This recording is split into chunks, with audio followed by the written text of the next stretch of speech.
They're partners, ready to do whatever it takes.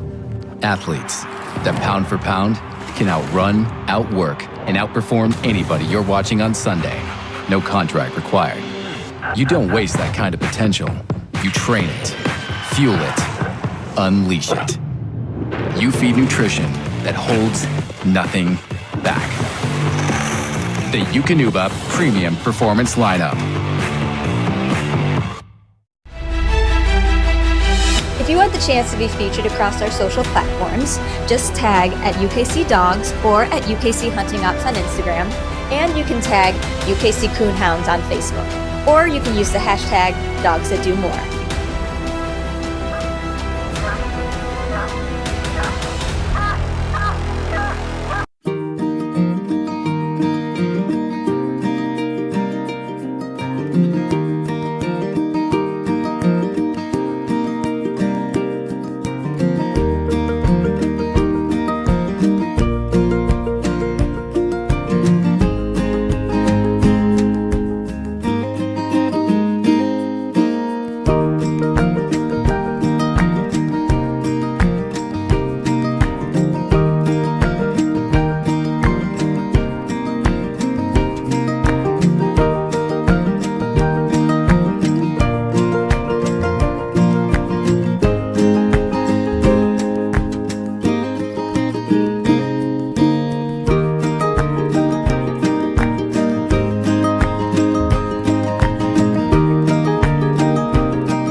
Your puppy only gets one start to set the foundation for a lifetime of performance at your side.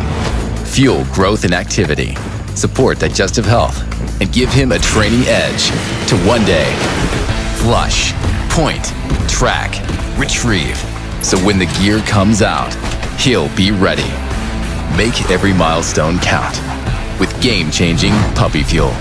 Eukanuba Premium Performance Puppy Pro. And welcome to the 2025 United Kennel Club World Coonhound Championships Midnight Mayhem. I'm your host tonight, Jamie Estep. Along with me tonight, I have Rick Stretch and Steve Burkholder once again. And tonight, during Midnight Mayhem, you're going to get to meet the 27 handlers. You're going to get to see the hounds that have advanced from round 1 to round 2. We are in Portland, Indiana. And we've sent 104 dogs to the woods tonight, and I know we're getting close to getting to meet some of these handlers. And what you're going to see take place in the Midnight Mayhem is we're going to walk through the scorecards, we're going to be talking hunting, we're going to be talking coonhounds, and it's going to be a great night. Steve, it's good to have you back with us tonight. Are you ready for tonight? I am. It's always exciting, and it's really exciting here this weekend. It's been, I think, something like 20 years since the hunt's been here.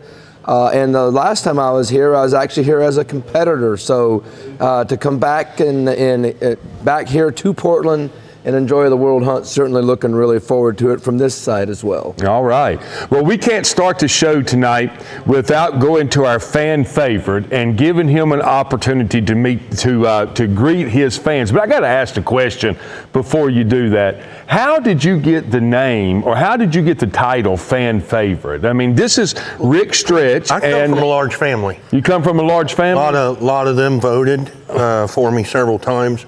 How close was Steve in second place? There's only two. But they only award first place, so I don't know where that. You don't know where he fell? Once I got ahead, they quit counting. All right. Well, this is the fan favorite right here. To win first place on Rick 20 years ago. You said 20 years ago. Does that make you about, what, 65 now? Or? Not quite. I was a young man. Well, why don't you go ahead and greet the people before y'all start bickering back and forth? I'll tell you what, I am proud to be here. I am proud that it rained this week in this country. Yeah. And I don't know what the scores will be tonight, but if I had to predict, I would say 2 to 3 coons each cast tonight.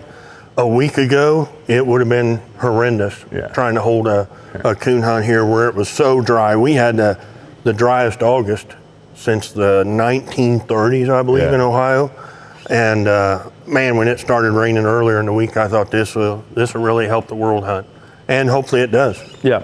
And I think just by talking to hunters, throughout the facility today, there were several people talking about how dry it was in their area. And I know in West Virginia, my yard is completely brown, and which doesn't bother me. It means I don't have to mow, but it's been really dry as well. You know, as Steve said just a few minutes ago, we are back to Portland, and I think I have the year wrote down in here, but it was several years ago, and I think Insane Jane won it that year. Am I correct that at the last year? 2006 or 8? 7 maybe. So I know it's several years ago, and I'm pretty sure it was Insane Jane that won it. What's going to be happening, folks, is as the cast begins to come in, we're going to be getting help tonight from an individual that most of you will know, and that's Alan Gingrich. Alan Gingrich is the UKC Hunting Ops Director, and does so much for the Coonhounds, and not only just the Coonhounds, but the Beagle world, the Squirrel Dog world. And Alan's going to be out, and he's going to be greeting the winning duo that's coming in. They're going to come into the building across from us, and they're going to turn the scorecards in there to the panel of master hounds. They will certify the card, and then they will make sure that they come over for the interview. Something that's going to be done a little bit different this year is not only will Alan get to ask them some questions, but us as a panel will get to ask them some questions as well. And just in a few moments, we're going to be going to Alan, and he's going to be giving us an update. So let's see if we can get to Alan here, and Alan's going to tell us some things. Alan, are you with us tonight? Are you able to get with me yet, Alan?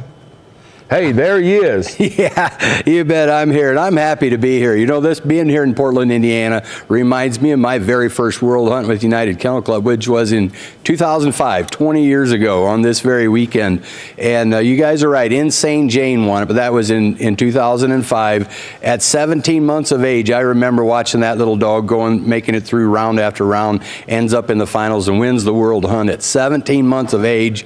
And she is still, to this day, still the youngest dog in UKC history to win the World Championship. But here we are again in Portland, Indiana, beautiful fairgrounds here in Jay County, and we've had just a great day. You know, it's been very dry around here, but here last night they got some rain. I think in the last couple of days they got a little bit of rain, and it's a great night for a coon hunt, that's for sure. Right now it's about 62 degrees, 11:30 here as we're talking, and I looked at the forecast, and it's going to drop down in the mid-50s, so it's going to be a beautiful night, I feel, for hunting.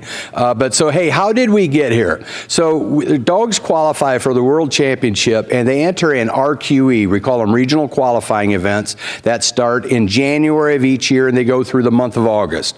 So a dog has to win its cast at one of these qualifying events throughout the year to be eligible to move on to the zones or enter into the World Championship. So this year we started out with, we had over 3,000, about 3,300 plus dogs that entered the qualifiers. Of those 3,300, 800 and some dogs ended up getting qualified. 531 dogs entered the zones. The zones is the first step of the World Championship that took place 2 weeks ago at 7 or 8 different zone locations around the country. I'm sure the guys are going to talk about each one of those zones as throughout the weekend here. But from those zones, we take the top 108 that came here to Portland to the finals. So that's where we are tonight. From those 108 dogs, we broke them down into 27 casts, and they're out in round number 1 tonight, and we'll have 27 cast winners, hopefully, that will advance to round 2 on Friday night. In the early round, that'll make 9 casts. We'll put them in 3-dog casts in round 2. So 27 dogs there. That will leave us with 9 cast winners that come back in the first round Friday night. In round 2, that will turn around on Friday night, go out in a late round in 3 casts. 3-dog casts in round number 3. That will then leave us, put us down to 3 dogs that will then advance to the feature hunt, the final cast of the World Championship on Saturday night. You're going to hear that as well. We're going to live stream that. You folks are going to be able to watch that right here also. So, but with that, it's been a great day. We've had a dinner, opening ceremonies. It's always a fun day on opening day of the World Finals here, and today was no exception. We've had a lot of fun with it. There's a lot of enthusiasm, a lot of anticipation. Again, a good night for a coon hunt. And I can tell you already, there's a few casts that have already been completed, are on their way back here. So you folks are going to start seeing a couple of cast winners come in here very soon. But with that, folks, I hope you all enjoy the show tonight. And with that, we'll kick it back to the guys at the desk. All right. Now, Alan, before you, if Alan can still hear me before he takes off, Alan, if you would please just take the viewers up to date, because just a couple of years back, we made a little change in some of our major events, and we went to a total elimination format. And could you explain that to our viewers and how that works and why that's important? Yeah, that's a good point you make, Jamie, and I was hoping you guys might talk about it. So we're talking about this hunt runs under what we call a full elimination event. Elimination is generally what elimination means. A dog just needs to win its cast and move on to the next round. But up until we had these new full elimination round, a dog had to have a total score of plus points in order to advance. But we have the full event or full elimination rules now only require a dog to beat the competition that they're competing against in the cast in any given round. Once they are the only dog remaining, the only dog left standing, even if it's less than regulation time. So for instance, here at the World Championship, they're going to hunt for 2 hours. But in case everybody else concedes or everybody else ends up withdrawing, anytime there's only one dog left, is an example, that dog becomes the winner and does not need to finish regulation. It is eligible to advance. The other thing that's a little different with it, they're also not required to have plus points. It's something we've done to use these full elimination rules now in the last several years. They've worked very well. But the one thing that they do for us is, with the way we have everything set up, moving from round to round to round, we talked about, we start with 27 casts. That gives us 9 casts tomorrow night early, 3 casts late, and leaves us 3 dogs for a 3-dog final. It allows us and assures us that we have those 3 dogs for a show on Saturday night.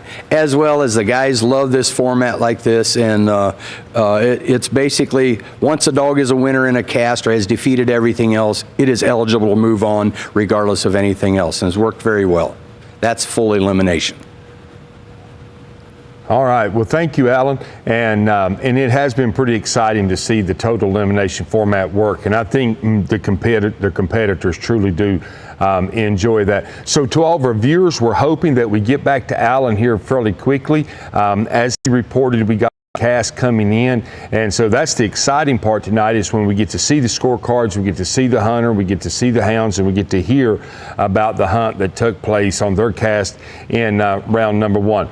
Talking to Rick and Steve, on my way to Portland last night, I listened to the 2 recent podcasts that both of you guys were involved in. I listened to the one, it's a new podcast that Alan is doing. It's called Undisputed. And the only thing that I didn't understand about the 2 podcasts is why he only got 1 and you got 2. But that might be something that we'll have to figure out. It's pretty obvious. Why that? Oh, is it pretty obvious? Well, I think so. Well, we'll get into that a little bit later. But anyhow, I was listening to those podcasts coming up, and Did you learn anything listening to that coming Probably up? not, because I'd heard both of you talk so much. I've heard so many stories that you've told and so many stories that he's told. Every time I hear somebody say a story about big country, I can hear it coming trees, just like Steve described. Talking big country, if I had that we could hear about him tonight. You could hear about him tonight. Hey, I'm on the big country Hold on to your wagon. hats, my friend. I'm hunting a grandpup of country, so I'm okay. Oh, I'm on the. You're in the middle. There's several of them here. You're in the middle. But let me come to you first. Let me give you your moment of glory, since we had to listen to 2 podcasts. Okay, so let's go. I enjoyed all of your guys' podcasts, but Rick, to be honest with you, I want to kind of focus on one part of yours. I've heard you tell the story about the emotions of winning the World Hunt, talking about your dad, talking about things like that. But then you talked about in the podcast the drive home, and you won the World Hunt in Louisiana. So driving back to Ohio it had to be some hours there. It had to be some, and you were talking about the ride home. It was you and Brian, and y'all were on the phone with Jody and on the phone with Carmack. And you talked about the emotions, you talked about the enjoyment of that conversation. Could you take us just a little bit on that journey home and really speak to the people of Brian telling you to put the trophy in your living room where you could enjoy that moment later? Can you, to what these hunters are feeling out there tonight and to what our viewers could experience by getting that dog qualified for next year's World Hunt? Take us on that ride home from Louisiana. I don't even know if we went to bed when the hunt was over. We got the awards and we probably showered, and our emotions and our the excitement of winning and things like that. I think it might have been 12 or 14 hours. It had to be a good drive. It was crazy how far that World Hunt was from where real coon hunters lived, you know.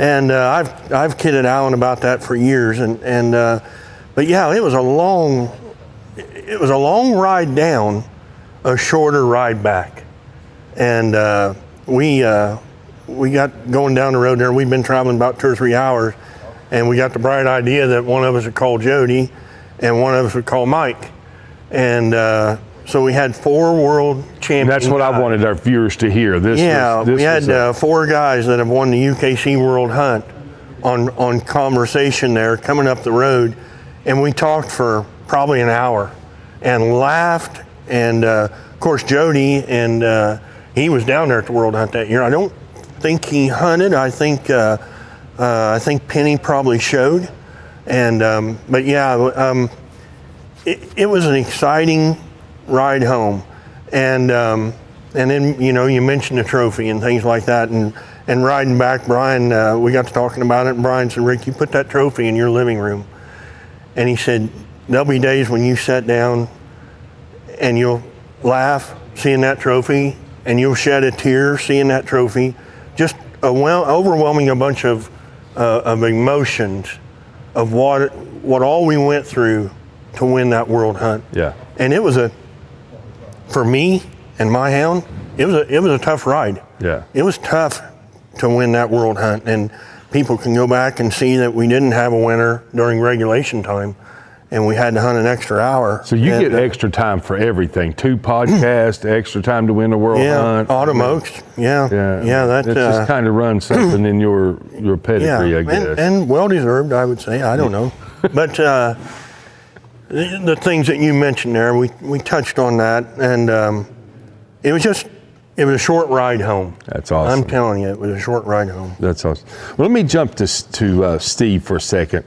We said kind of briefly there in the introduction that we're back in Portland, Indiana, and we're back in your home state. I think you've moved now from Indiana, but we're back home for you.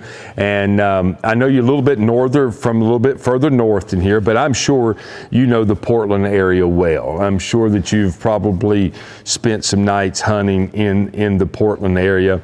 And Steve, why don't you take our view? I have some information here concerning Portland, but why don't you take our viewers tonight on a journey into hunting in Portland? I'm sure you could give a real strong. What are our hunters seeing out there tonight?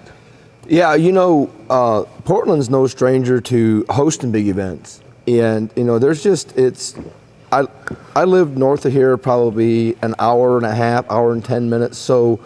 This was one of our local areas that we hunted a lot. I mean, there's a lot of the major events was held in this area, in this beltway or whatever, and it was always exciting when a large hunt of this magnitude come here, because you always had the opportunity to score, and there may be a few dead casts, but hardly ever. Obviously when the elimination format and a little bit more patch timber, you're not going to get your big 300-400 acres.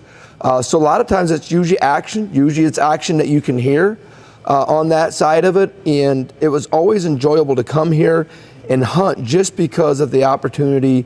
You knew you could work on playing, kind of set up to play offense. And, talking about the dry conditions, just to give people an idea in this area, typically it's not dry this time of the year here. I mean, you may get an exceptional year, like this year is one of them.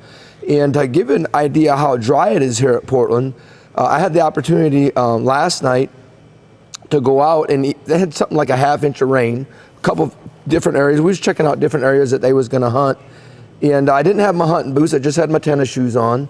And even after a half-inch of rain at a couple of these spots, walked along the edge of a cornfield, and there was no mud. You know, usually this time of year you have that. You know, that's just the way it is. So even though they got that, that rain and stuff like that, it's still fairly dry. But I guarantee you it made a huge difference.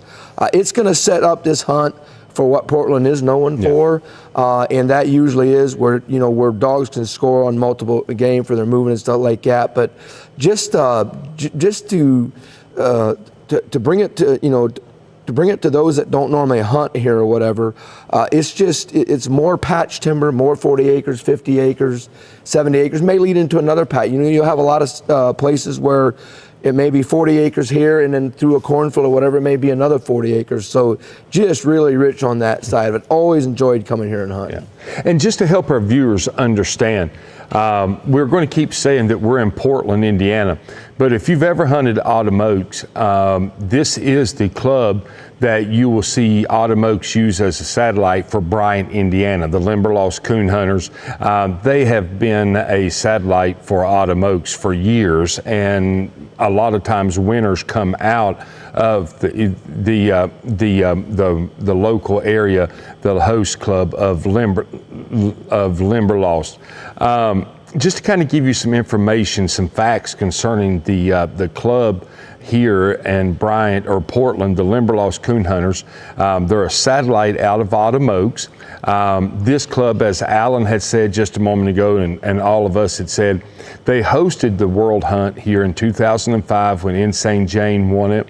As Steve just alluded to, in his days of living in Indiana, hosting major events, I talked to some club officers today.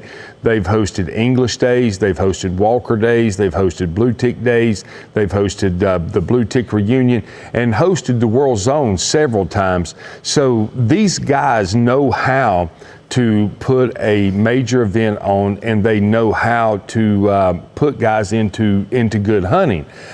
There's something else that's interesting about this club is you guys may be able to help me on this. I know it's not far. They're only located just a little, 15 minutes from Ohio probably? Is that what we're probably sitting right now? It wouldn't be no more than that. It wouldn't be no more than 15 minutes. Straight east. Yeah, it wouldn't be no more than 15 minutes. Because I know coming out of the Bryant Club, when you come out of the club, if you take a right pretty much and you just run straight, that will take you over into Ohio, and I wouldn't be surprised. Maybe there could be some casts going back to Ohio tonight. I'm not sure of that, but it would not surprise me for that to be taking place. And we're not even that far from Michigan. Guys know years ago when we'd have some of them big events where you draw several hundred dogs or whatever. There's a lot of casts that would go up and hunt in southern Michigan. So we're probably only an hour, hour and 15 minutes, hour and 20 minutes south of the Michigan line. Okay. So. It's right in that northeast corner, and it's just the hunting here in all them areas are relatively the same. I will say to our viewers here for just a second, just stay with us. We were getting ready to go to break, but I think we've got our first hound getting ready to come in, and so stay with us. We'll get you to break just in a moment, but just in a couple of minutes, you're going to get to see our first winner, our first cast winner, and I'm sure we have somebody excited for you to meet. We don't know who that is yet, but we're getting ready to see them just in a moment, and once they come back from that, we will go to break so you can take a break, but we'll be getting ready to meet our first winning duo here just in a moment, and I hope that we get to see the scorecard as well just in a moment. So we're getting ready to do that, and so congratulations to our first cast winner, and we're going to be going to Mr. Allen here just in a moment, all right? And so here we go. Mr. Allen, are you there? Yeah, here we are with the first cast back in. It's cast 24, a dog out of Mississippi, and Steve's going to like this. It's a blue tick. How about that? Mr. Jeremy Purvis, congratulations, man. Thank you. So, first tell us a little bit about this dog. He belongs to my buddy Cam Smith. He's out of Bocephus. I got it too. Paisan G up on the bottom. Yeah, and he's down in Mississippi, right? Yeah, down South Mississippi. Yeah, well, how about that? Did you have a good hunt tonight? Had a good hunt. I think we treed on 7 coons. Yeah, I'm looking at your scorecard here, 575, and you hunted the full 2 hours, did you not? Yes, sir. Yeah, so, hey, without going into all the details, tell us a little bit about your hunt tonight, Jeremy. Well, the coons didn't seem to be down. They were just the tracks were kind of bad, but there were plenty of coon, and the guy, the judge, done a real good job. Did you hunt right close to here? About 30 minutes over in the Ohio, across the line there. So how do you think the conditions were tonight? I know it's been so super dry around here, but they got some rain here in the last while. Yeah, it was good and moist. The first part of the night was kind of humid. It felt like Mississippi kind of. Yeah, but probably not quite as warm. It's barely 60 degrees here right now. But yeah, 575. That's a pretty good score here. And Yeah, we're proud of you. yeah, for the first night, did you call Cam Smith on your way back? Oh yeah, we've talked with him. What was his reaction? He's super proud. Well, hey, hopefully he's watching right here. And Cam, if you are, right here's your dog. Jeremy's got him in here as a winner. Jeremy, how long have you been hunting the dog? On and off, about a year, maybe a year and a half. Yeah, so you've had the dog quite a while then. Yeah, I kind of inherited him. I tell him. There you go. All right. Well, hey, congratulations to you, man. So yeah. So with that, hey, here's our first cast winner. It's a blue tick named Backwoods Blue. Scored 575, and that's a good sign tonight. So here's for all the blue tick fans. You got one moving on. So back to you guys. All right, well, congratulations. That was Cast 24, Backwoods Blue out of Mississippi, put up a really good score. We see the card coming up here in front of us. Blue is the third dog, seeing there scoring 575 plus. Looking like he had 3 first trees and looked like actually a pretty good coon treeing contest going on there. Guys, what do you see there? Well, they did score on several coons. I think the handler said that they scored on 7. 7. 3 dog cast is the one thing that I see here. Yeah. And so it allowed them to probably move around a little faster, maybe be able to move from tree to tree a little bit faster. It looks like every dog on the cast scored on a coon or 2. And right back to what we were saying, Steve, about what an area we've got here to have a coon hunt. And actually, he said they were in Ohio. Yeah. Did you? So yeah. we just talked about that. So that tells you he was into Ohio. What did he say? Drove about 30 minutes or something like that. So that tells our viewers just where we are located there. Guys, we should be having more casts come in. We do have a lot coming up tonight, so we want you to make yourself comfortable. We will be right back with you after a few words from our partners here at United Kennel Club. Just to remind you, you're watching the 2025 UKC World Coonhound Championship Midnight Mayhem. I am Jamie Eastep. This is Rick Stretch, Steve Burkholder. We're excited that you're with us. You've got to meet our first winning team tonight. We've got 26 more of them coming to meet you. And so take a break with us and come back and get comfortable, and we're glad to have you. They're partners, ready to do whatever it takes. Athletes that pound for pound can outrun, outwork, and outperform anybody you're watching on Sunday. No contract required. You don't waste that kind of potential. You train it, fuel it, unleash it. You feed nutrition that holds nothing back. The Eukanuba Premium Performance Lineup. If you want the chance to be featured across our social platforms, just tag at UKC Dogs or at UKC Hunting Ops on Instagram, and you can tag UKC Coonhounds on Facebook. Or you can use the hashtag #DogsThatDoMore.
Your puppy only gets one start to set the foundation for a lifetime of performance at your side.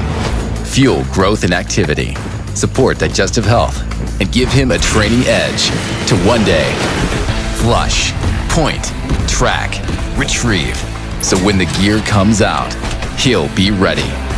Make every milestone count with game-changing puppy fuel. Eukanuba Premium Performance Puppy Pro. And welcome back to the 2025 UKC World Coonhound Championship Midnight Mayhem. We are in Portland, Indiana. We're glad that you have joined us tonight. I'm Jamie Estep, your host, along with fan favorite. We got to say that every time, Rick Stretch.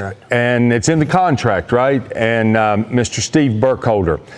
Tonight, just kind of to give our viewers up to date where we're at, we have sent 27 casts to the woods. As the night progresses, you'll get to meet every winning hound and handler. We've already met one, and we're going to talk a little bit more about that one just in a moment. And so you're going to progress through the night. You're going to meet those hounds. You're going to meet those handlers. You're going to hear about the hunt.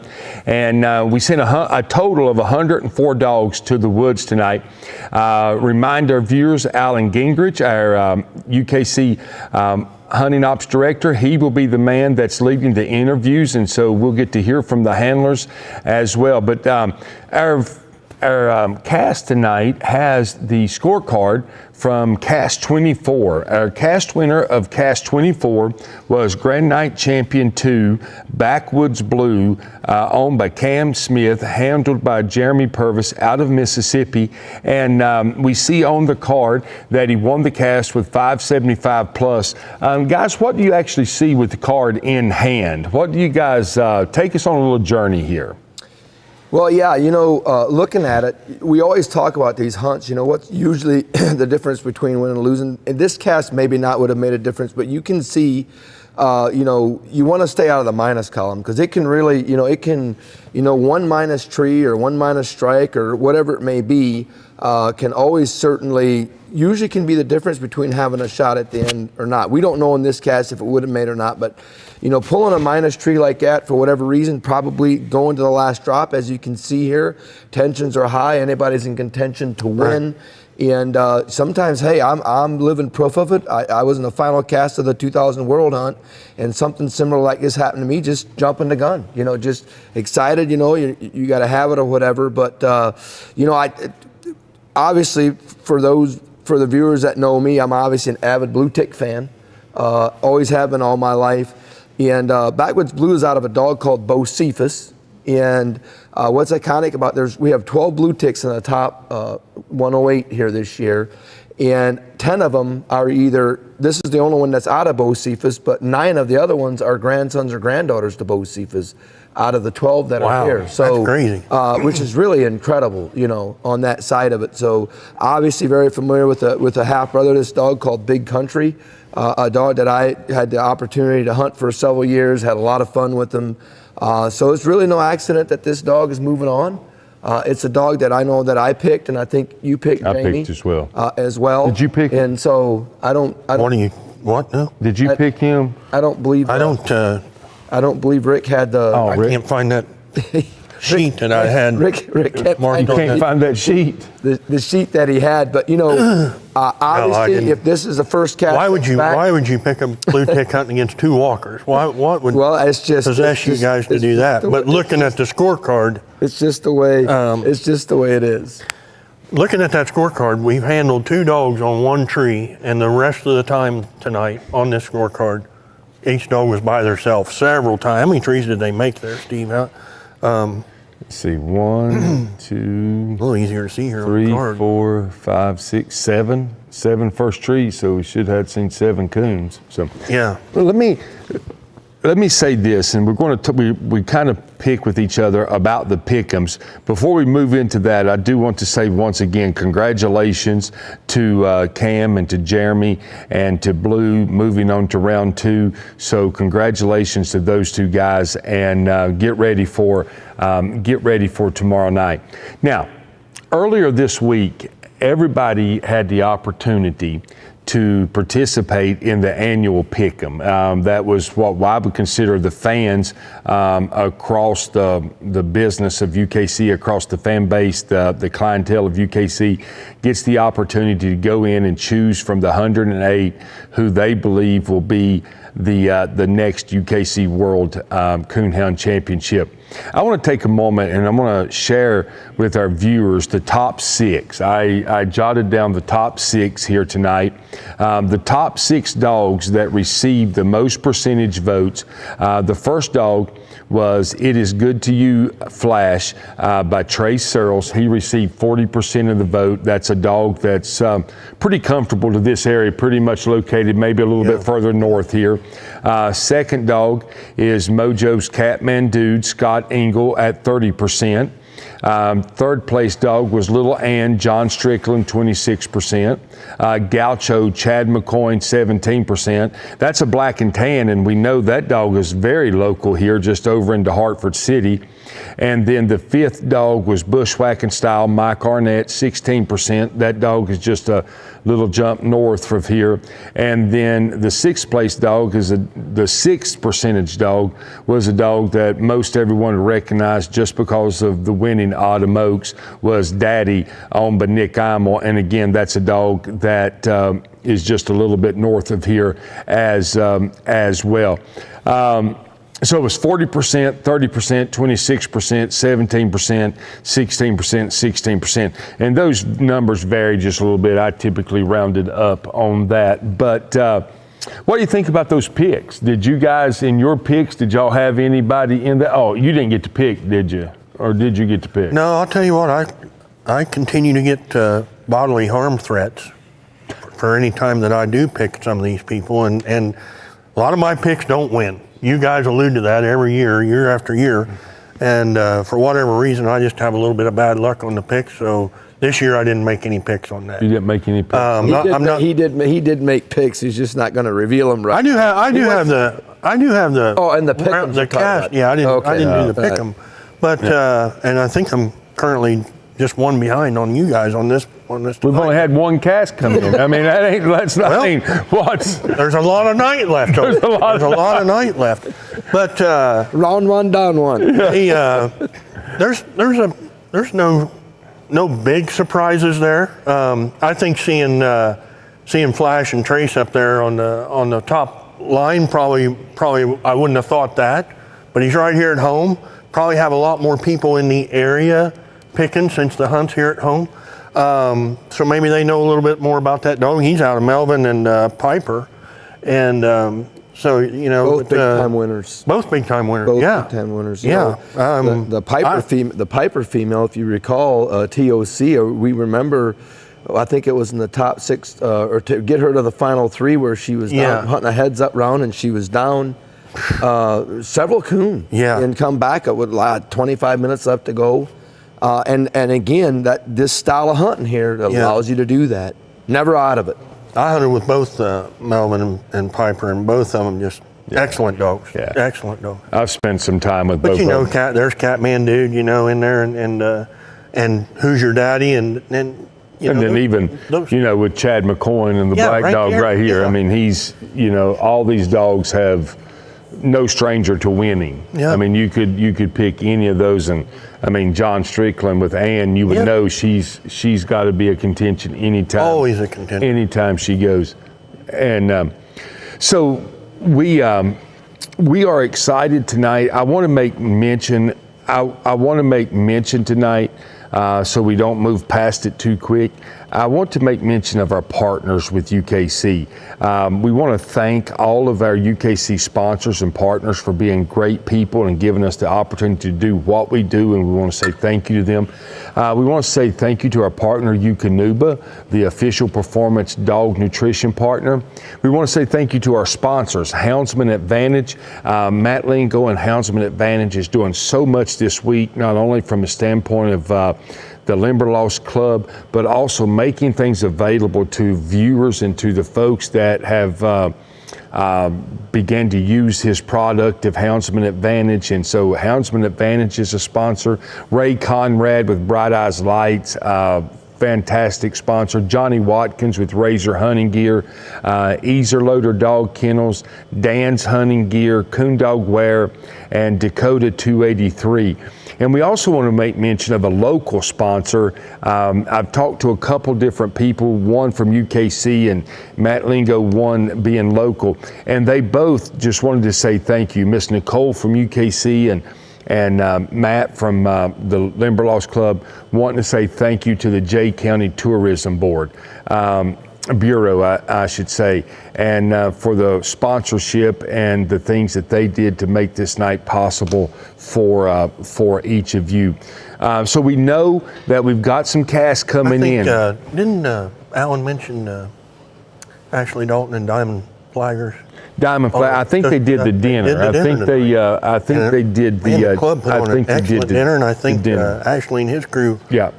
Chipped in and got the dinner for us. I think Ashley probably realized with everybody he's got on the Dalton gang now, it was probably just easier to feed them there than what it was late in another setting. They grow by the minute. I mean, you know. Not messing around. Yeah, they're not messing around. And got a good thing going, too. And they do. Got a good thing going. So I just figure he thought, man, we just feed them here, and I don't have to cook. I don't have to do. Probably cheaper for you. And it could have very well been cheaper. That's exactly. So I think they know where good food's at. I think Ashley was probably thinking on that. Yeah, I mean, that was probably a smart thing on Ashley's part. Guys, I want to ask y'all a question. We know we got a cast coming in, so we might have to jump away from it. I want to get your guys' thoughts to see before we see a lot of casts come in, so we might be able to see why you would choose what you chose. I asked you guys before the show to pick your one cast. We have our cast break down here. I have my cast chosen. But if you were able to spectate one cast tonight, maybe to be the judge, maybe to be the backup handler, if you were to pick one cast tonight that you would love to be on, I'm going to go to Rick first. Rick, what would that cast be? Who's Your Daddy? And what cast number is that? 2022. Okay. Nick's just come off of winning Autumn Oaks. Okay. And for me to pick a favorite person or a favorite dog out of this group of dogs, it's impossible to do. I got a lot of friends here. I know a lot of the dogs here, but we still have not had a hound win Autumn Oaks National Grands and the World Hunt the same year. And we've got that chance again this year. That cast right there, he's hunting against Beller and Keegan's Minnie female. And I think that one there, I haven't hunted with either one of them two dogs. And of course, there's two more dogs in the cast. I haven't hunted with any of those four dogs. But I think that cast there would have been one that I would have appreciated getting to go with. All right. Well, we'll come back to you, Steve, for that same question. But we're going to go to the field right now. And Alan, are you there with another winner? Yeah, you bet, guys. We're here with another winner, this time an English female, a 6-year-old. And Rick, this was one that you might have hunted with, comes from your backyard here. A 6-year-old female, Trevor Hack and Thomas Miller out of Ohio, scored 400 plus. Congratulations to Trevor Hack, here, the handler. First, hey, tell us a little bit about this dog. How's she bred? Yeah, well, she's 4, by the way, so I'm not sure where the 6 come from, but that's fine. She's out of my Main Street Blue Dog. And her mom is a female called Skeeter, and she was out of Main Street Jack also. So this, you could probably see how she gets her black and white collar, even though she's an English dog, because she's got a lot of Main Street Jack in her. So he was black and white also. Yeah, well, hey, we're not surprised this dog, you've done quite well with her. Yeah, I don't know where the 6-year-old come by. You can see by my notes there. That's what I'm going by my notes. We'll have to talk to Nicole back there a little bit. But yeah, so hey, summarize your hunt a little bit for us. Yeah, we had a really good cast. We thank Brian Smith for judging and guiding us. Everyone got along real good. He took us to a nice block that had corn all the way around it. And we actually, it's pretty cool, we had a 4-way split. First cut, all 4 dogs had a coon. That's pretty special to see every dog under a coon tonight. I got to recut her, and she actually made a circle tree along the cornfield, couldn't find it, and I pulled her off and recut her the 3rd time. And she only went like 150 yards down the cornfield and treated her second coon. and that ended up being enough to win the cast. Yeah, and you hunted the whole 2 hours of regulation? Yes, we did. Yeah. Hey, so what are the conditions out there tonight? It was pretty nice. It was clear, a little bit muggy, but not too bad. It's dry. It's been really dry this summer, but there was a little bit of rain today, which helped a lot. But yeah, you couldn't ask for a better night to hunt, really. Yeah. Do you already talk to Thomas? Yes, sir. What do you have to say? Yeah, he's excited. Hopefully he's watching right now here. Yeah, but he said I might have to drive up there tomorrow. Yeah, there you go. Hey, so thoughts on tomorrow? What are you thinking? Yeah, well, we got it here last year. We won the first round last year, and so it'd be real special to win this next round, and we're going to do our best. There you go. Congratulations, Trevor. So, hey, with that, here's Amazing Grace, a 4-year-old English female. She's on the board here. You're going to see her on Friday night in round number 2. Back to you guys. All right. Well, congratulations to Trevor and Grace.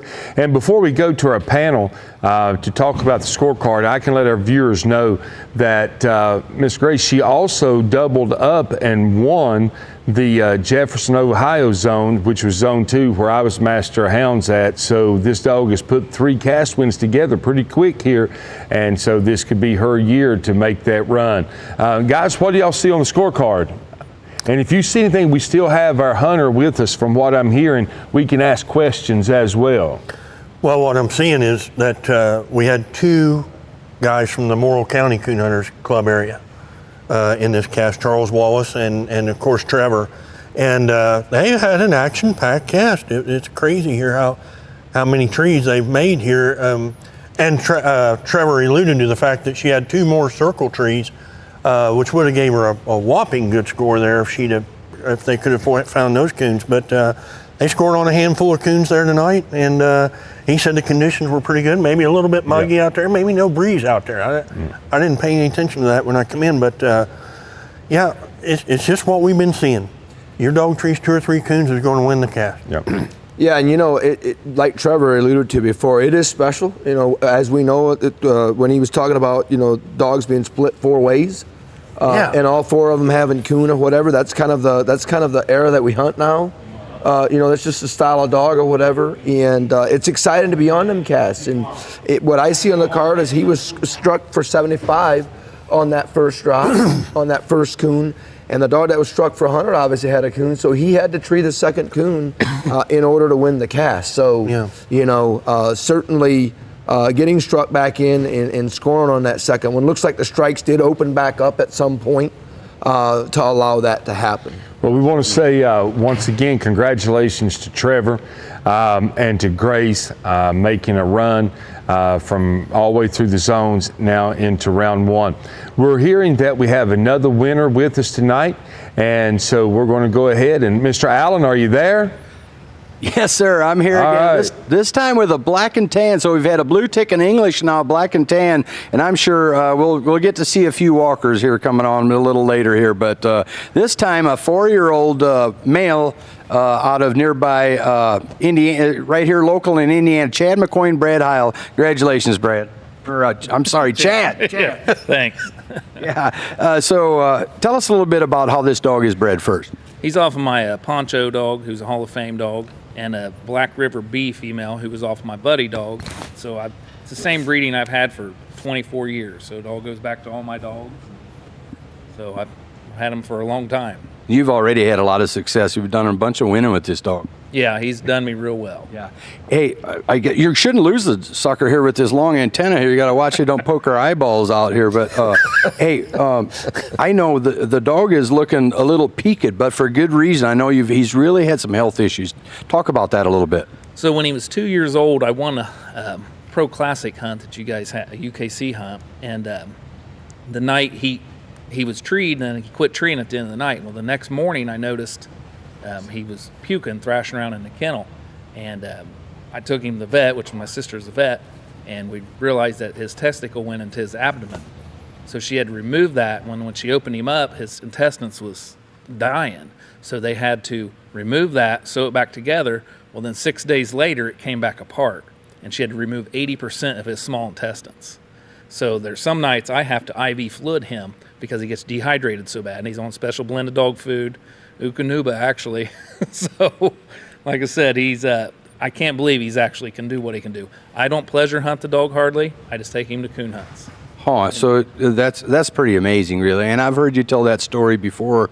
You know, I don't know if folks can see the side of the dog here. He's just not filled out like that. But man, the dog's got to have a lot of heart, huh? Oh yeah, he went from a 63-pound dog to at one point he was 49 pounds. Oh yeah, yeah. What do you like about this dog? He is a coon treer. There's nothing fancy about him, but he just trees coons. He goes right down the line and just trees them as he comes to them. Yeah. So summarize your hunt a little bit tonight without going into all the details. Okay. So we cut loose, and the Cash App dog went across the road. He had took 100 minus. The Cash App dog did off striking wrong dog, but he got treed. Had a coon. Gaucho was in the back about 3/4 of a mile in the back treed. He had a coon. I recut him they had treated the other dog, and Gaucho didn't go 200 yards. Got treed again. Had another coon, and then I recut him off that. He probably went 100 yards. Treated another coon, and then he was treed at the end of the hunt. And I didn't have to tree him, so.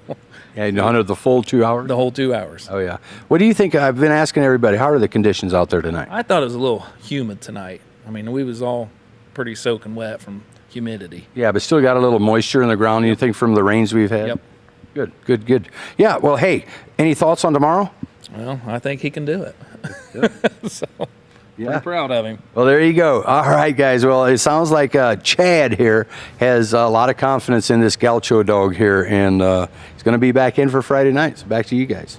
Alan, it seemed like, Alan, that Gaucho was liking you a lot. He was looking at you most through the whole interview, and so he must be liking you as well. But we just want to let our viewers know that Gaucho was the fourth choice with the higher percentages on the pick'ems.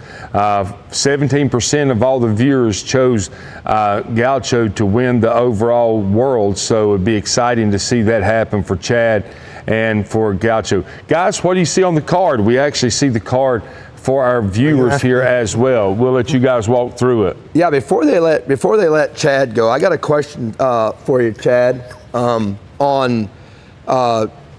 I know for me on raising hounds over the years and you know I know you breed and raise a lot of your own stock. What does it mean to you to bring a dog to this world hunt? Obviously it's in your backyard. I know the pressure that comes with that.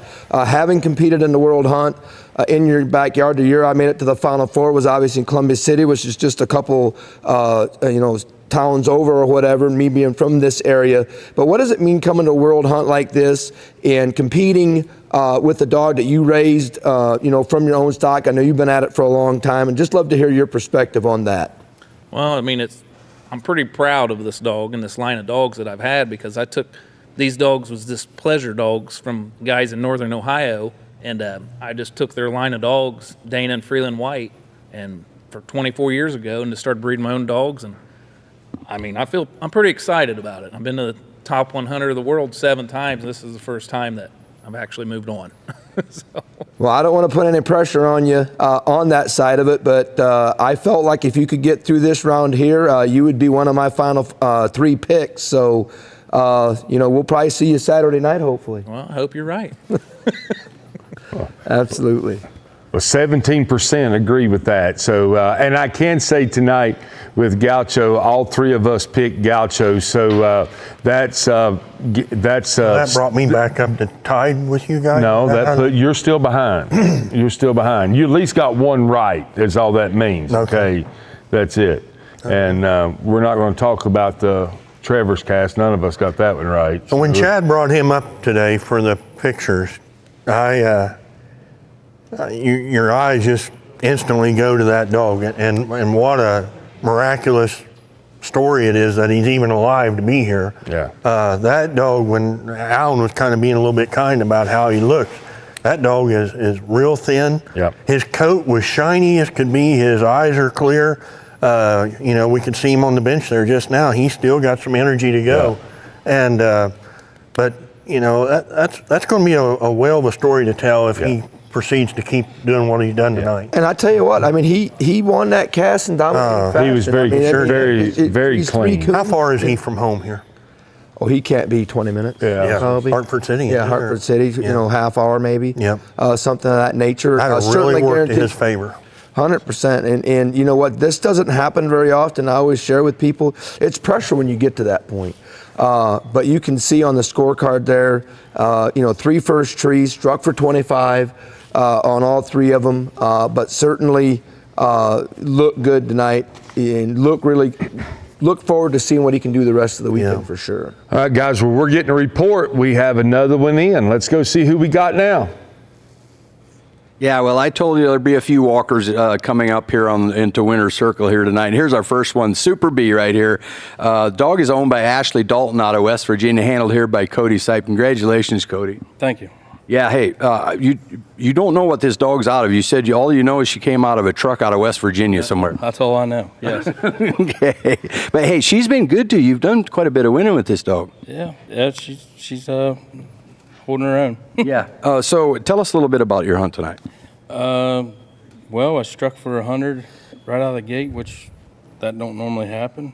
I think they put something in the ground. They got out of there. One dog ended up treeing close there where they was in the ground at. And while we were shining that, she was treed on in there deeper.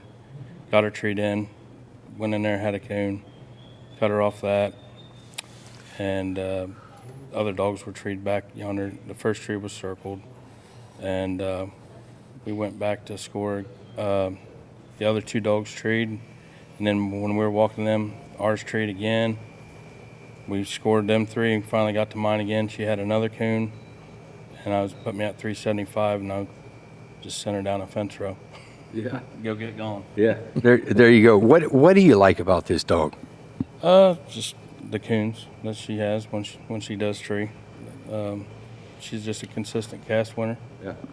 Yeah. Well, hey, you're in for Friday night, and it's a pretty big deal here at the World Hunt. So probably mission accomplished here. How you feeling now? Job not done. Not done yet. That's it. Just the first part of it here. All right. All right. Hey, with that, we know Cody here has done very well here with Super B here, and here he is. And I don't think it's a surprise to very many that she is here and moving on here. She looks like is she a little tired? You think what? No, I don't think so.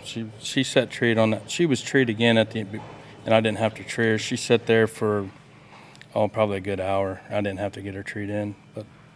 Maybe she's a little bit yeah, tired. But a pretty calm dog otherwise. Yeah. But hey, with that here, Super B's moving on to Friday. Congratulations to Cody Sipe here. With that, guys, back to you all. All right, well, that's a duo that's no stranger to the winner's circle. Congratulations to Cody and to B. Very good job there. And we can see the card now. And we'll go to Rick. I think Rick's pretty familiar with B and with Cody, and as you guys were there meeting Cody and B, Rick was over here bragging how he trained Cody his whole life and everything. So said he had some questions for him, but we'll see. Well, I was wanting to know if they're still around, if Cody was working her on the rolling cage trick that we used to do.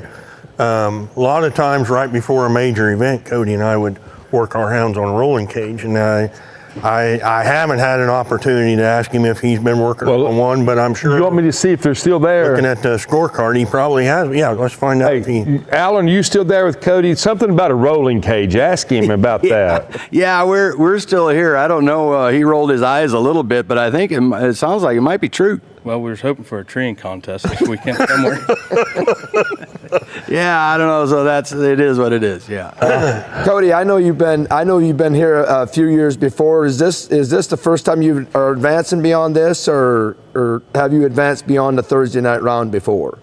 This is the furthest in the UKC world. Yes. Yeah, the World Hunt. Yeah, I know you're no stranger, and I know. Real quick question, just for the viewers, I'm going to put you on the spot because I know you're very modest on this, but I know you've been on a roll with this little female in the last 2, 3, probably 3 months or whatever. I know you won a new truck with her. I think it was that you won a new truck with her and won several casts in a row.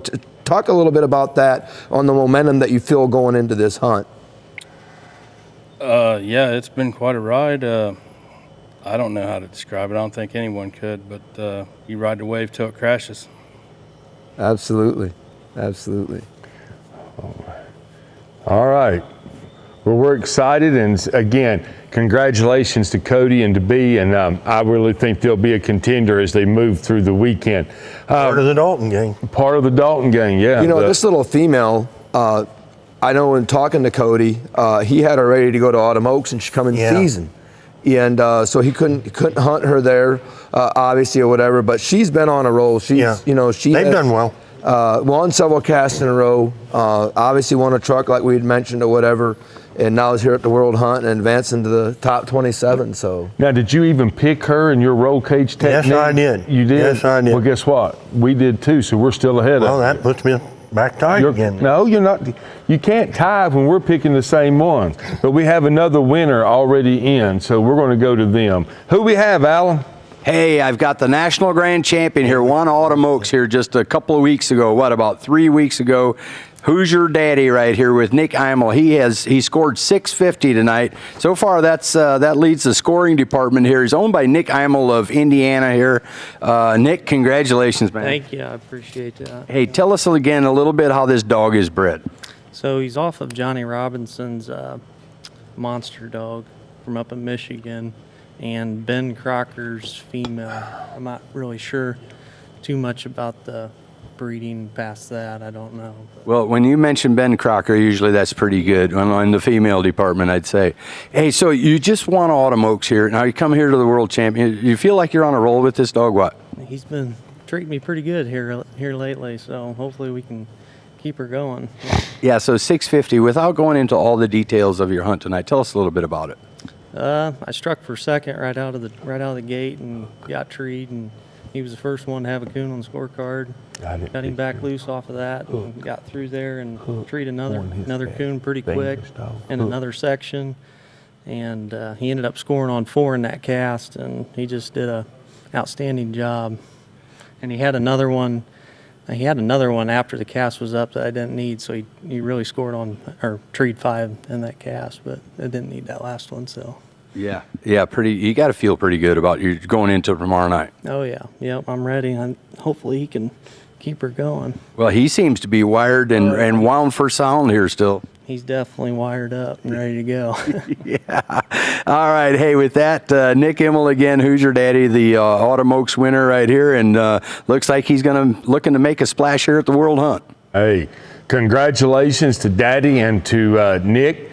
We don't actually see that card, but we know from Alan's report he was scored over 600, so clearly they were into a good opportunity to tree some coon. We just have the card now. I'm going to slide it over here, and man, it was a coon treeing contest.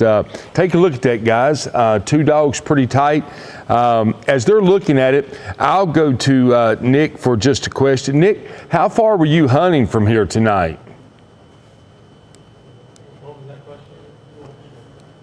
How far were you hunting tonight from here? From here? Oh, we went 30 minutes from here, so we didn't go too far.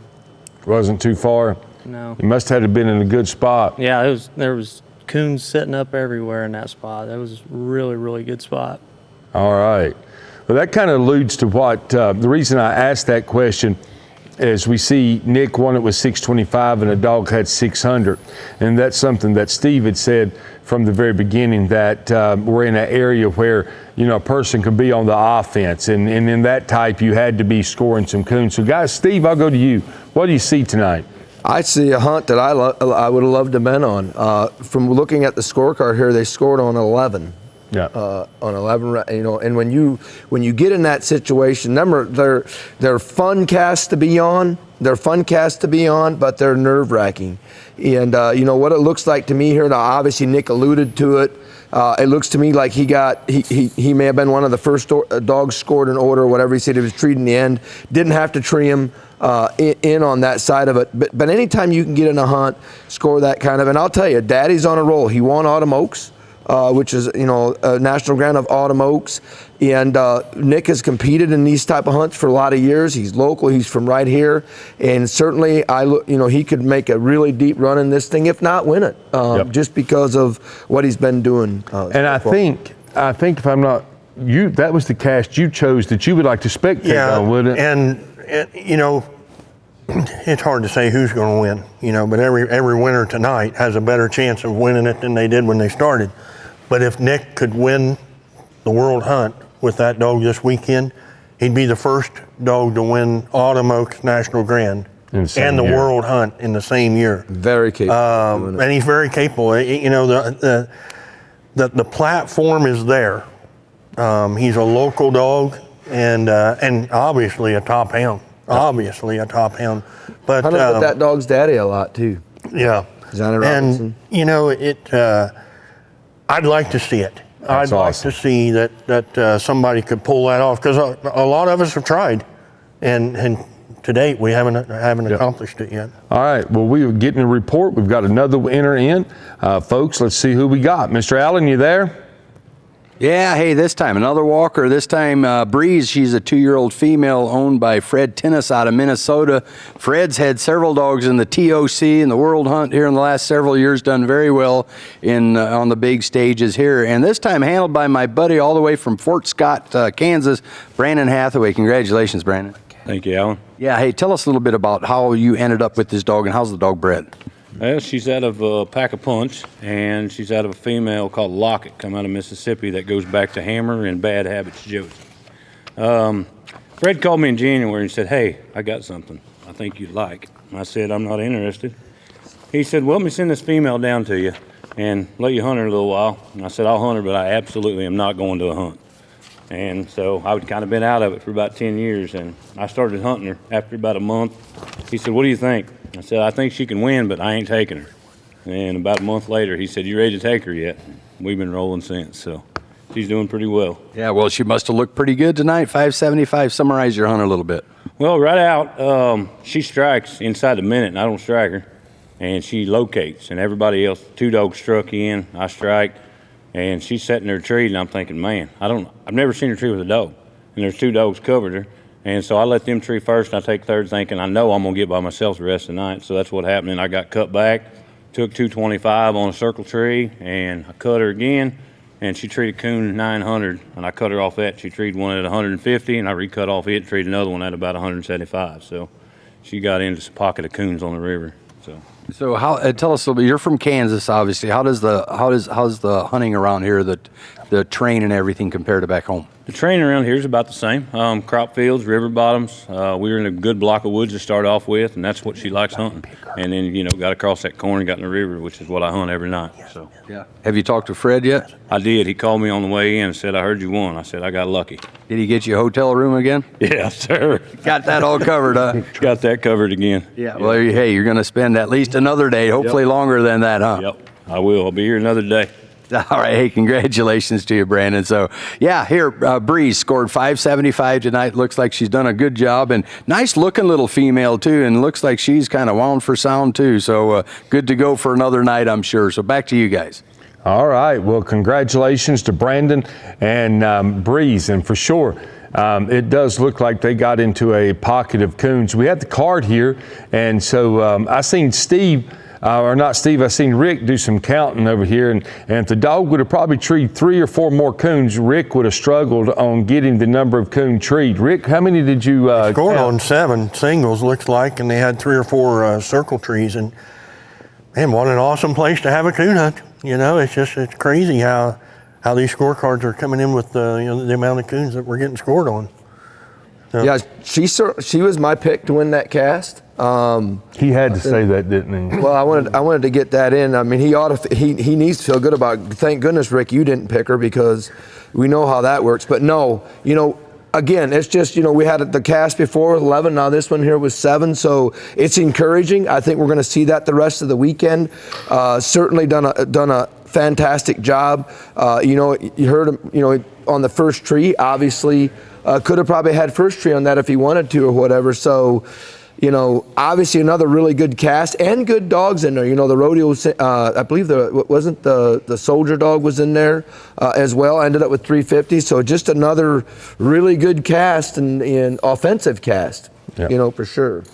Now, I don't know how much time we have till our next winner comes, but Steve, before we get too far into this, what would have been your cast that you would have liked to have been on tonight? I would have liked to have been on the cast that dude's on. That dude's on. That just, you know, there's a lot of good dogs there. What cast is that? Let me see. Just so we can. Cast 9.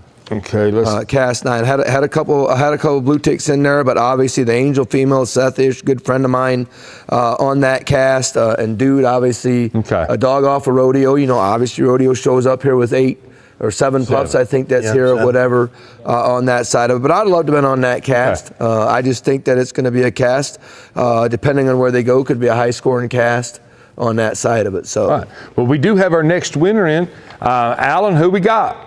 Well, hey, we've got another Indiana dog. I'm telling you, some of the local dogs have been doing very well so far. This is about the 3rd or 4th dog here from not too far away. This time we have a 2-year-old female, Dixie, scored 525 plus. She's owned by Kenny Treesh, that's here, handled the dog tonight, and co-owned by Gabe Seacrest and J.R. Wall. Kenny, congratulations. Thank you. First, tell us a little bit about this dog. How is she bred up? She's off a Dorch's Drive Line and Power Packing Lady. They made this cross 5 times. There's been, I think, 4 Super Stake winners off this cross, but it's been a good cross. Yeah, so 2 years old. She's you probably haven't had her in a whole lot of hunts, huh? She was in the TOC too, in the top, 96. Yeah, she made that too as a 1-year-old. So. Yeah, well, hey, it's been a good one. There you go. 525. Tell us a little bit about your hunt tonight without all the details. Well, she treed a coon right out of the truck for 2 1/4, and then I recut her, and she was treed again. And another dog was treed, was heading to him. He ended up leaving, and we went back. She had another coon, and then I cut her, and she dropped in there about 500 and treed another one. And then she was treed again at the end of the hunt, and I just let her sit there for about 40 minutes. I had to tree her. What kind of is she? Does she specialize in any certain type of conditions or anything, or like certain kind of coon? What? No, she'll hunt about anything you put her in. I mean, she'll hunt patches, hunt big timber. It don't make much difference. Yeah. Well, hey, how do you feel about your chances moving on from here? I feel pretty good. I mean, she's been pretty good, been pretty consistent here lately, so we'll see what happens. Well, there you go. Congratulations, Kenny. Yeah, here's Dixie, scored 525 in cast number 20 tonight. All right. Well, congratulations to Kenny and Dixie. And I have to say, is I have to report it to our viewers right now. Steve has picked every cast correct so far. So far, there's still a lot out. I'm the host. I'm the host here. Let me do my job. You ought to feel good about that. I'm the host. You just sit there for a minute, okay? Steve has picked every cast right. I'm in 2nd place, and there's only 3 of us here, so that should tell you who's in 3rd place, okay? So that should be an answer to that. But we seriously want to say congratulations to Kenny and Dixie. What do we see, guys? Let's go to Steve on this one. I'd like to ask Kenny a question before he leaves or whatever. Kenny, I know you've been a part of hunting a lot of big hunts, followed you over the years. What's it mean to come to the UKC World, knowing now that you're in the top 27, kind of going forward? And how would you rank coming to a hunt like this with some of the hunts that you've hunted with before, coming to a World Championship, knowing now that you're in the top 27? Well, I ain't been to World Championship in a while. I mean, I had 3 dogs qualified this year. I had Bailey qualified, I had a pup off of Bailey qualified, and then Dixie. And then we had Bailey bred, so she didn't get to go to the zones. And we hunted the 14-month-old pup off of Bailey and Drive. He didn't make it through the zones, and I made it through with her. But, I mean, I feel like I got pretty good chance, Steve. I mean, I hunt pretty hard, so I feel like I got a good odds. Absolutely. Well, congratulations, Kenny. Thank you, sir. Absolutely pulling for you. Tell you what do we have on the card, Steve? Well, again, it's another cast. She ends it with 5 1/4. That makes several of them now that are coming in, and we're early on in this. We've got maybe a half a dozen casts in here. And again, it's a cast that scored on 5. And we're seeing the scores looking more. I think you had said earlier maybe like a 3 coon average, but we're actually seeing that. We're probably seeing that up a little bit. Probably seeing a 4 to a 5 coon range on the winners. In my recollection of the last several World Hunts, it's shaping up to be, and we kind of thought it may. It's shaping up to be. This could be one of them hunts that the average is probably going to be more this year than we've had in a lot of years in past. So certainly it's exciting, and it's exciting for the hunters as well. I'm going to go and ask you guys a question. Until we hear from our media team that we have another winner ready. I'm going to go to Rick because we're kind of I don't necessarily know how many we've got in, but we're probably nearing half. We're getting close to half in. Rick, you've just hunted around. I'm going to ask you this question because of something that I heard you say in the past. I felt it was interesting. You've just hunted round 1 and you've won your cast. What are you going to do to make sure that your dog is ready for round 2? And then let me ask you this, and then I actually said this week to some guys, tonight is not the hardest night to win. Tomorrow night's the hardest night to me because you got to win 2 rounds, and that late round makes a whole, it's a whole different ball game tomorrow night.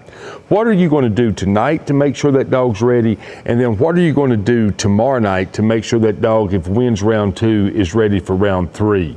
What are you going to do? Well, a high percentage of these dogs tonight are going to sleep at home.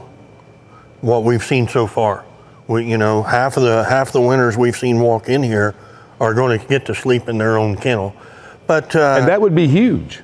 That's that's huge. It's probably way up there high on keeping their success or keeping their emotions alive for them to feel like, hey, this is in our backyard. It's time for us to pull this out. But for the guys that come a little bit of a distance or something, like I normally had to do, I take care of that dog. It doesn't matter. Now, most of these dogs get hunted more than 2 hours when they get hunted. Some of these dogs, get hunted 3-4 hours a night, when they go. But you got to take care of your dog. I mean, it's just like a race car. It's like a racehorse. It's like anything else. Get the water to them. Get the food to them. Get them to rest. Keep it as normal as possible. Keep it as normal as possible. But man, when you're traveling with one, it's hard. A lot of people talk about their dog not eating when they're traveling or not sleeping when they're traveling. But this round right here is not as crucial. I mean, you got to win this round to win the world hunt. They're all crucial. But this round right here, you've got 20 hours to get your dog back prepared, back ready to roll. Tomorrow night, when you win the first round, you've got minutes, maybe an hour. But you've got minutes, and that's when it really starts to sink in. Hey, take care of them the best you can between the first round and the second round. Let me ask you on that. In your hunting career up to this point, we know that you hunted in a lot of different registries and things of that nature. And hunting a lot, did you take, moving from having to hunt the late round, would you do anything different to get that dog ready, or what would you do to get that dog ready? When I'd get back to the box, I had a special kind of food, and when after the first round was over, they were eating that food when I got to the truck, and offered them water. Normally, I would put the water with the food, and keeping them warm, even in the summertime, keeping a dog warm was a big factor for me, and so they didn't cool down. A dog that's cool doesn't quite operate as well as a dog that's a little bit warmer.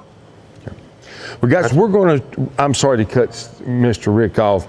Maybe I'll come back to that because I want him to allude to something just in a moment. We're going to get ready to go to break. We thank you for being with us. We're probably about half, maybe not even half into meeting all of our cast winners yet. So we make sure that you stay with us. Before we go to break, I want to one more time mention our sponsors. We want to thank our partner, Eukanuba, the official performance dog nutrition partner. We want to mention our sponsors, which is Houndsman Advantage, Bright Eyes Lights, Razor Hunting Gear, Easy Loader Dog Kennels, Dan's Hunting Gear, Coon Dog Wear, and Dakota 283. And then our local sponsor, which is Jay County Tourism Bureau. We hope that you come back with us. We're excited that you have joined us. I'm Jamie Eastep, your host, Mr. Rick Stretch, Mr. Steve Burkholder, and you've been watching the 2025 UKC World Coonhound Championship Midnight Mayhem. We'll see you just in a moment. UKC's online registration form is so quick and easy to use, even your dog can do it. All they have to do is log into your computer, go to ukcdogs.com, register my dog, and follow the on-screen prompts. And you're probably wondering, how can my dog access my computer? But let's face it, everybody uses their dog's name as their password. Once you've filled out things like your dog's birthday, the sire and the dame's name, and submitted all supporting materials, all that's left to do is sign on the dotted line, put in your credit card information, and hit submit. And with new management and processing times getting faster than ever, your dog will go from your loyal TV watching buddy to a total dog. Faster than I can realize little Suki here charged my credit card.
Do you love dog shows but dread the paperwork? Introducing UKC's online event entry service. Offer your exhibitors the ease of entering your club events right from the UKC event calendar, making entering your show and paying by card a breeze. Gone are the days of managing bookkeeping for each pre-entry transaction. With the UKC online event entry service, UKC will handle the pre-entries and send your club the collected entry fees and list of entered dogs 15 days before your event, allowing you the time to focus on other event details. Free for clubs, easy for exhibitors. Head to the UKC news section of ukcdogs.com to learn more and streamline your next event. UKC Online Event Entry Service, for dogs that do more.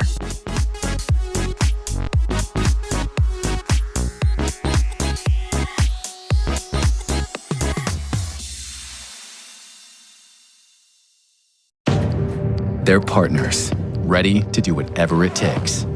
Athletes that pound for pound can outrun, outwork, and outperform anybody you're watching on Sunday. No contract required. You don't waste that kind of potential. You train it, fuel it, unleash it. You feed nutrition that holds nothing back. The Eukanuba Premium Performance Lineup.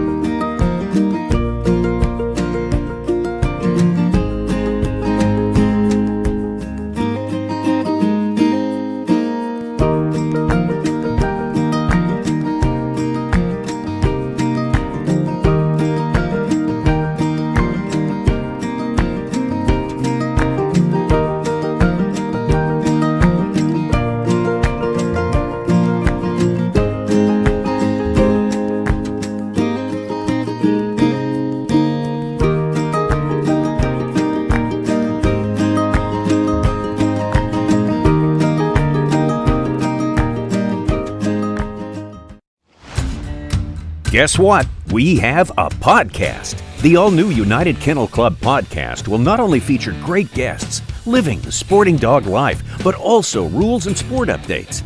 Tune into the Hunting Ops podcasts with Alan Gingrich and Trevor Wade to hear the latest Coonhound rules and updates, Beagle rules and updates, and all breaking news about UKC Hunting Ops programs. Hear it right here first. Subscribe on YouTube so you don't miss out. Your puppy only gets one start to set the foundation for a lifetime of performance at your side. Fuel growth and activity, support digestive health, and give him a training edge to one day flush, point, track, retrieve. So when the gear comes out, he'll be ready. Make every milestone count with game-changing puppy fuel. Eukanuba Premium Performance Puppy Pro. Welcome back to the 2025 UKC World Coonhound Championship here in Portland, Indiana. I have a big smile on my face because I am joined with Rick Stretch and Steve Burkholder. I'm Jamie Estep, your host. We're laughing tonight because just before we came back on camera, Steve is pretty well dominating on the picks tonight, and you can just kind of see the competitive nature of both of these guys to my right coming out, and Steve was just shaking all over going, this could get bad. You know, he was all excited about that. So we're going to go to Alan. We got another winner coming in, and we're going to see if Steve got this one right as well. Alan, are you there?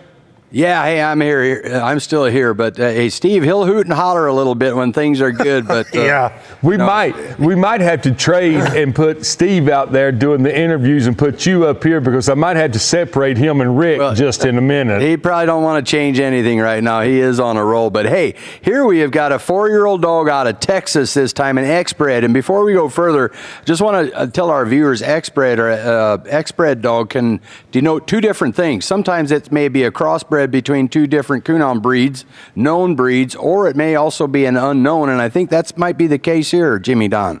Yes, that is correct, Alan. What is she? She's, her mom was off of Bocephus, and then her dad's unknown walker dog. Yeah, so blue tick and unknown, we think a walker dog, and obviously that would show that. But Jimmy Don, how about them apples here? Oh, I love it. Come all the way up here to Indiana and you move on in the first round of the World Championship. That's right. Long drive. Maybe it paid off. Yeah. So, but yeah, it's 4-year-old dog. You've hunted. This is what, the 3rd or 4th year you've had this dog in the top 100. This will be the 4th year.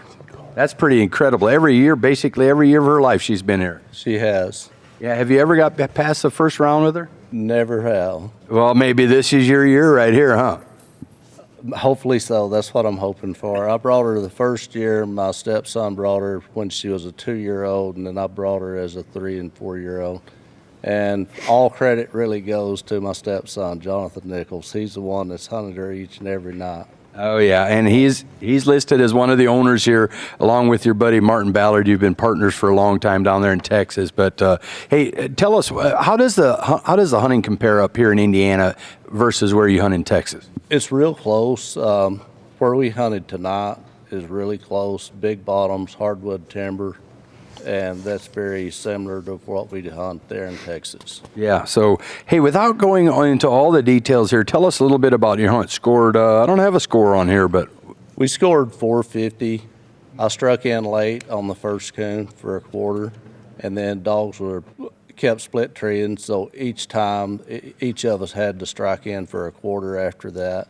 And I got split 2 more times, so I had 3 first trees, and then a quarter on each strike, which gave me 450. Yeah, and I did see your scorecard earlier. It looked like 2 other dogs were right there at 350. They were right there. It was a real close race. Yeah, so what were your thoughts out there getting down to the end of it here? Getting down to the end, I knew it was going to be really tight.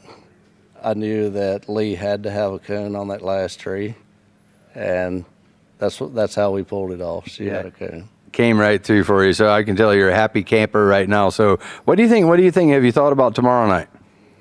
I'm just going to stay calm and just hunt her like I normally would. Yeah, well, I think I can tell you're usually pretty calm, but you got that good smile on your face. So obviously a happy camper right here out of state of Texas, Extreme Lee, a cast winner, 4-year-old crossbred, ex-bred right here, and one happy handler here. So with that, back to you guys. All right. Well, congratulations to Leah and Jimmy down there. And so I'll just go straight to Mr. Rick. He's going to let us know that he made that pick. And No, I didn't. I mean, Mr. Steve made that pick. Now, I'm used to you saying, no, you didn't make the pick. So, Steve, what do you see? Well, I mean, she treed 3 coon. We're seeing a common trend on that side of it or whatever. But, I picked up on what Jimmy Don was saying. We alluded a little bit to it earlier. This is a granddaughter to Bo Cephas, and earlier we had a dog in here that was directly off of Bo Cephas. So just another, just another cast where they score on 7 raccoons, and so when you have that kind of scoring ability, it just makes it for a fun cast. I'd like to know when there's ever been a dog come to the World Hunt 4 years in a row and make it to the World Hunt 4 years in a row. That's what he said, and this is the first year that he won the first round. Yeah.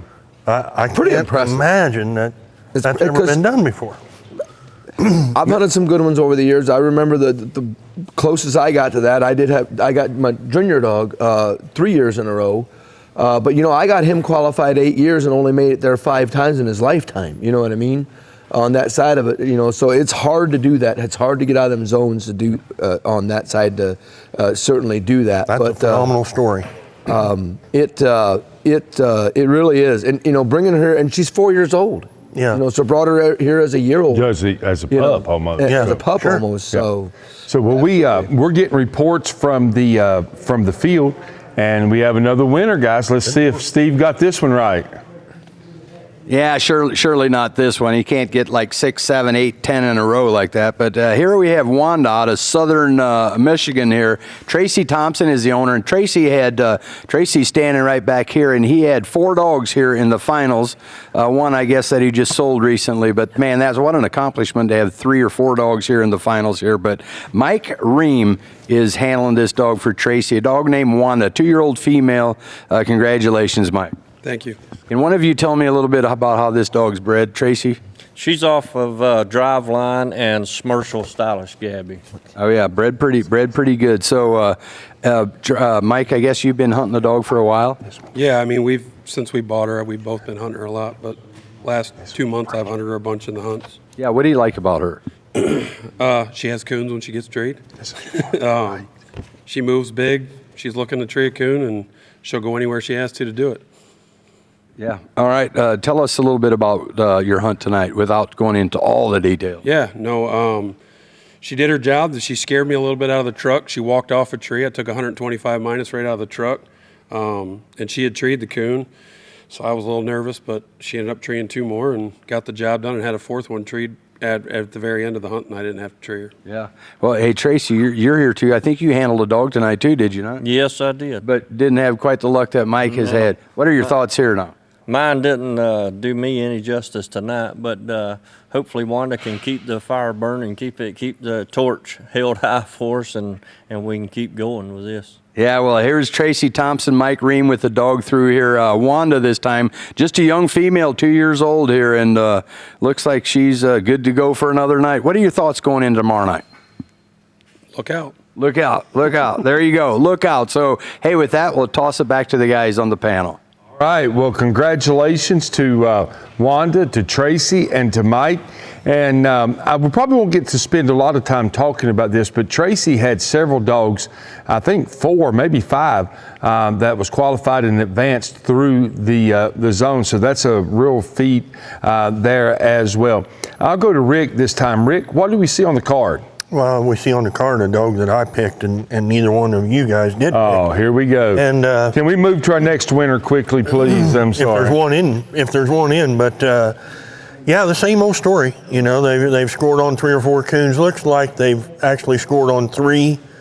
Each dog had plus points in the cast here outside of Bill. Looked like we struck Bill for 100, and he might have went out of the pocket on him. But yeah, Tracy had 4. And I think when he got here, Ashley Dalton had picked up one of the four. I'm not sure which one, but Mike McAvoy, I think, is hunting that dog for Ashley tonight. But anyway, yeah, it's not a surprise to see Tracy.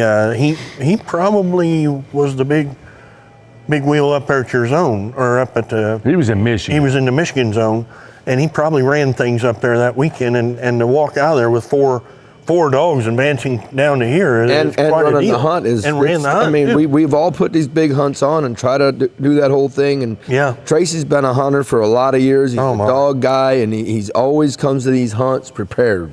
You know? Now, how does it feel to actually get one right? I've got several right. You guys just won't talk about it.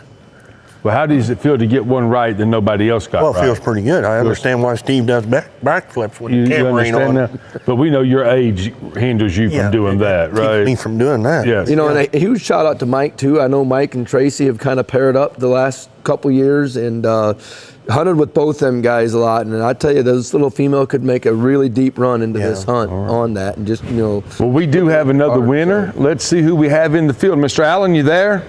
Yeah, well, hey, this time I've got a former world champion here, Randy Smith. He's done quite well here in the World Championship. And this time with a dog named Fran, scored 325 here tonight. Congratulations, Randy. Tell us a little bit about what this dog is. Who's Fran? She's out of Hardeman's Jeb, and my old Fran female that was out of Track Girl that got in the Final Four in 11, and Tree Slamming Frankie, a coma bred dog. And she's just a sweetheart of a dog. She's more of a pleasure dog, I think, than what she is a competition dog. But she, if she would give everything she gives at home, what she does on the road, she'd really be dangerous. But she's not quite the same on the road, but she does enough most of the time. Yeah, you mentioned Track Girl, and I was actually on the final cast when she was in that cast. She was pretty impressive dog. But yeah, nice looking little dog, just built very nicely here. I really like her. Yeah, we love her. She's been really good to us. She just won Walker Days this spring and was a high scoring dog at the TOC, and she put her into coons and she gets to work. Yeah. So hey, without going into all the details, tell us a little bit about your hunt tonight. The coons weren't moving good. Didn't seem like. The woods were beautiful. The judge was fantastic. All the guys were wonderful. We had a great cast. She was the first dog to get treed, third dog to get struck in the first stare, and it took a while to get anything done. She was treed on a little wee tree that I thought went up into a bigger tree there when I shined it, and found a coon in a big tree, but she had a kitten right above her head there. So I got her recut. She went into the next block over, treed another coon, and I started to have a good feeling about it. She made a den after that den, and we moved with 2 dogs left, and we made another den there at the end. So yeah. It was good. She looked good. She didn't make no mistakes, and she's a clean operator. Yeah. Hey, I watched. I had Facebook on a little bit ago, and I saw you posted a picture. Nice little tree dog I saw. Oh, she is. Yeah, nice tree dog. Yeah. Who's this young guy back here in the back? Pride and joy. I'm his son, Troy Smith. What do you think about all this stuff? Oh, I love it. I know. I've been noticing here in the last couple of years, you've been going to all the coon hunts. Yep, I try to get as many as I can. Yeah, well, I'm sure your dad's giving you a bunch of good dogs to hunt. Oh yeah. Yeah. What do you like most about hunting? Oh, just going out there and treeing coons with my dogs and stuff. So. Do you like these competition hunts? Yeah, I like this competition hunting. Yeah. Yep. Your brother, he races motorcycles or something, right? Yeah, he does woods racing. Yep. Yeah. Well, that looks pretty dangerous. This is probably a little safer here, but yeah. So, Randy, I'm going to ask you here. So, you've been to the World Champ. You've won a world hunt. Done very well. When you come here, do you still get the butterflies or anything, or how do you have more confidence? What? You know, my whole life, whenever I was competition hunting, I get buck fever when I turn them dogs loose, and I've gotten a little bit past that now. But you know, for 20 years, when we'd turn the dogs loose, I had to talk myself through that first drop to not get any minus points. You know, I was just always like that, quick to pull the trigger. You know, but yeah, not so much anymore. But I still love it. Yeah. I love the sport. I love training dogs. This dog here represents 9 consecutive generations of. I've owned her mother and her grandmother and whatever you'd call 9 generations back from there. Yeah. You know, yeah. So that's a big deal to me. Yeah. Well, hey, I don't think it's a big surprise here to a lot of people here. So congratulations, Randy. And hey, with that, Fran's in, 4-year-old female out of Pennsylvania. Randy Smith handling the dog. So with that, back to you guys. All right. Well, congratulations to Randy and Fran. And like Alan said, no stranger to the winner's circles of multiple facets. Rick, we'll go to you. What do you see on the card? Looks like she had 2 coons treed off to herself there possibly, and she stayed clean. She had 2 more circle trees, and looks like they scored on 3 raccoons in that cast. So they had an action-packed cast there, but she stayed clean and held on to what she needed to, and hey, she's moving on to the next night. All right. I'd like to go out, if Alan's still got Randy there. I know, Randy, you've been to this World Hunt many times, a lot of times come here with 2 or 3 advancing or whatever, and also know that you've won the World Hunt in the past. Would this little female go back to a dog you won the World Hunt with? And I know had to kind of reminiscing a little bit on having the jitters when you go out. I don't think that ever goes away on that side of it. I always shared that if it does, your competition days may be about over. So, but no, I know you won the World Hunt before, and just had a question if she kind of goes back to that on that side of it. All my dogs are related, but she doesn't go back to Sue. No, she's closely related to Sue through a lot of different dogs in their background, but no, Sue's not in her pedigree. All right, perfect. Yep. Awesome. Well, congratulations, Randy. Thank you. Thank you. But once again, congratulations to Randy and to Fran. And we do expect them to continue to move and do a great job here at the World Hunt this weekend. We should be getting more reports from the field just as quickly as they come in. We'll get them.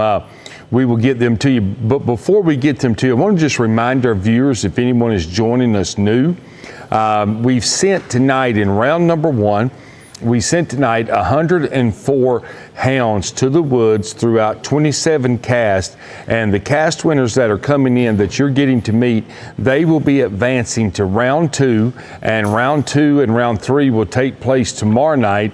And so just kind of bringing you guys up to date on that. So again, tonight we sent 104 hounds to the woods over 27 casts. We are getting a report that we're getting a dog into the field, and so we should be getting there just in a moment. All right, Mr. Allen, are you ready? I am ready. I am ready. Absolutely. This time, 6-year-old, another blue tick out of Missouri. This dog is owned by Aaron Lamons and Stephen Powers, handled by Aaron here. Blue Dream is her name, scored 525. Having some good scores tonight here, but congratulations, Aaron. Tell us a little bit about how this dog's bred. Well, he is out of a double Uchman's Hornet female owned by Phil Vogel in Marshall, Missouri, and he took her down and bred her to Goodson's Rowdy Bocephus. And so this is Phil's baby. That was he's the one that drove down there and made this happen. So. Oh yeah, well hey, that name Bocephus, we've heard that name quite a bit here this weekend, but man, you got to feel good here. Oh, you can't beat it. We made the top 100 in 2021, and it's been a 4-year mission to get back. So. Well, here you are. Tell us a little bit summarize your hunt for us a little bit. We got first strike right out of the get-go, which is pretty rare, but we'll take it whenever we can get it. And a couple dogs got treed, and he trailed back to us, and he got treed, and he was the only one that had a coon we were able to score on, and we recut into the next section, and he treed 2 more, and Walker dog treed 2 more, and it just wasn't enough to catch up. So. He was the only dog under 3 coons, and he was the only dog not to draw minus. So, well, that's what it took. There you go. Wins a win. That's right. Well, hey, I can tell you, Aaron's pretty excited here. But what are you thinking about tomorrow night? Feeling pretty good? If we can get the same kind of performance as we did tonight, somebody's in trouble. There you go. All right. With that, we're going to throw it back to the guys. All right. Well, congratulations to Dream and to Aaron. And truly, we are hearing the name Bocephus a lot. And so with that, I'm going to go to to Steve. I liked how Rick just did that. He knew I wasn't going to ask him anything about a blue tick. He just laid back. And so we're just going to go to Steve and let him jump in here. Well, you know, the thing that stands out to me, like they shared, this is another grand pup of Bo Cephas. We hear that coming up a lot tonight. But again, you know, the common theme that we've been at all night is scoring on 3. You know, like he shared, only dog to not pull a minus. We talk about that a lot in these hunts. Keeping your nose clean is just as important as scoring on offense. So and another one of my picks. So I don't know if Rick picked this one or not, but it's certainly another one that I'd picked to advance. But no, just super excited for them guys. Huge congratulations. You know, I think they scored on, 7? Did they score, was it 7 or 6 or 7 coons that they scored in that cast? So certainly it's exciting to see all these casts come in that are scoring on multiple raccoons for sure. Did you pick that doe? I don't know where my paper is. I've misplaced my paper. You misplaced your paper. After picking one, I'm thinking that I got pretty close to the top. I'm pretty sure that I'm pretty sure that you and I didn't pick that doe, because I think we picked the same. We're gonna have to talk to the guy that we picked. Yeah. So he let us weigh down, and so we're going. You know, one thing that Alan mentioned a while ago when he had one of the winners up there, and it was Randy who'd won a world hunt in the past. This afternoon I looked at this list of hounds that were entered in the world hunt, and probably between owners and handlers, we've got over 20% of the entry list have won a world championship of some kind with their hounds. And we talk about the competition at this event, and just imagine that, you know, 20 of the 104, 108, you guys keep throwing that number around. We had 4 no-shows today, right? That's right. Yeah. 2 females probably came in heat, and 2 males we don't know anything about. Yeah, one handler couldn't get off from work, and one handler was sick. But it's to me, that is a high number of world champions that have made it this far this weekend. And it's a credit for what kind of event that we've got. You know? Now, we're getting a report from the field, and probably the reason why you don't want me to go to the field, because you're probably expecting that it's another blue tick, I would say, is why you're not wanting. They are winning tonight. They are winning tonight. And you're just, I think you're just prolonging the defeat that you're taking tonight. But Alan, what do you got for us tonight? Can you help Rick out any tonight or do you have another blue tick? No, I can't help him out at night, but I can tell you who we can help out is all of you blue tick fanciers. Here we have another one, and I'm sure there's a bunch of excited blue tickers sitting around watching tonight. But this time, congratulations to Travis McKenzie out of Ohio with Country Boy. Cast number 18 scored 200 plus. Tell us a little bit about this dog, Travis. Well, he is out of Big Country, and of course, you know, he goes back to Bo Cephas. You heard that name a lot. And then on the bottom side, he is out of Ron Jackson's Saturday Night Special, which she is 100% jet bred directly out of the Gage and Alice dog. And so, yeah, he's got a little bit of jet, got a little bit of the Smoky River stuff going on. But, yeah, he's just a big pup, really. He'll be 5 in October, but he's just a big pup. What do you like best about him? Got him trained to sit, I see. Well, yeah, but he always gives me a chance. He took a minus. He was sitting good with 200, and then he took a minus with about 20 minutes left and got out in a cornfield, and he realized he couldn't do nothing with it, and he blew out about 900 yards. And with about 4 minutes left in the hunt, he pulled treed, and I knew when he came treed he'd have it. And thankfully we walked in, and sure enough, it was in Big Poplar, and it put me back up on top. So he always gives me a chance. The first time on the clock, he'll give me a chance. Tell me what that feeling was like to find that last coon, to win. Almost unbelievable just to be here. I mean, this is my first trip, even being into the World Hunt, and then just to move on it's surreal. I have to give God all the glory. It's amazing. So yeah. I'm just thankful. Yeah, well, hey, you talked a little bit about your hunt there, but anything else you want to add about your hunt tonight? Well, we hunted actually about an hour north of here up by Fort Wayne, and it's dry up there. I don't know I know we got some rain, and they got some rain here because I punched it into my phone to keep an eye on it this week. But I don't know what they got up there, but it was dry. It was super dry. And everybody got split way out. He got out way out of pocket right out of the gate. And I think they put one in a hole, maybe a drainage ditch. And then he ended up treeing in someone's backyard. I'm just glad they didn't come out on us and cause any problems. He had a double. And then he went and he circled 2 woods and never made a peep, and then blew out of the country. And that's when he drew that minus. I think he was just frustrated. And then, like I said, with 20 minutes left, he just got out of the countryside. And I was just glad he didn't blow across the road and get way out of the country, but he found one before he had to go too far. So he always gives me a shot. That's what I like about him. Well, hey, there you go. That's a pretty good story. First time at the World Championship. You're moving on. So congratulations to you, Travis. Good job here. So with that, Country Boys in for Friday night. All right. Well, congratulations to Travis and to Country Boy. And I heard, if I heard that correctly, and I know it's accurate, that Country Boy is off of Big Country. And I want to say, before I go to Steve and give him the opportunity, I just want to let our viewers know there was something kind of special about this cast, because Country Boy and Ripper, and I want to go to Travis on this. Alan, if you're still there, I know I'm pretty well correct on this, but Country Boy and Ripper, another dog that was on this cast, they're full mates, correct? Yeah, you know what? Good eye there, Jamie, because I saw that earlier and I forgot to ask. That would have been a good question for you. But yeah, litter mates out there on this cat. Yeah, it was bizarre. I couldn't believe it. Tyler came up to me before, and we had seen each other, and we were just shooting the breeze, and he's, just, well, what cast are you? And I said 18, and the look on his face was just, you've got to be kidding me. And he said, no way. And I said, yeah, really? And he said, unbelievable.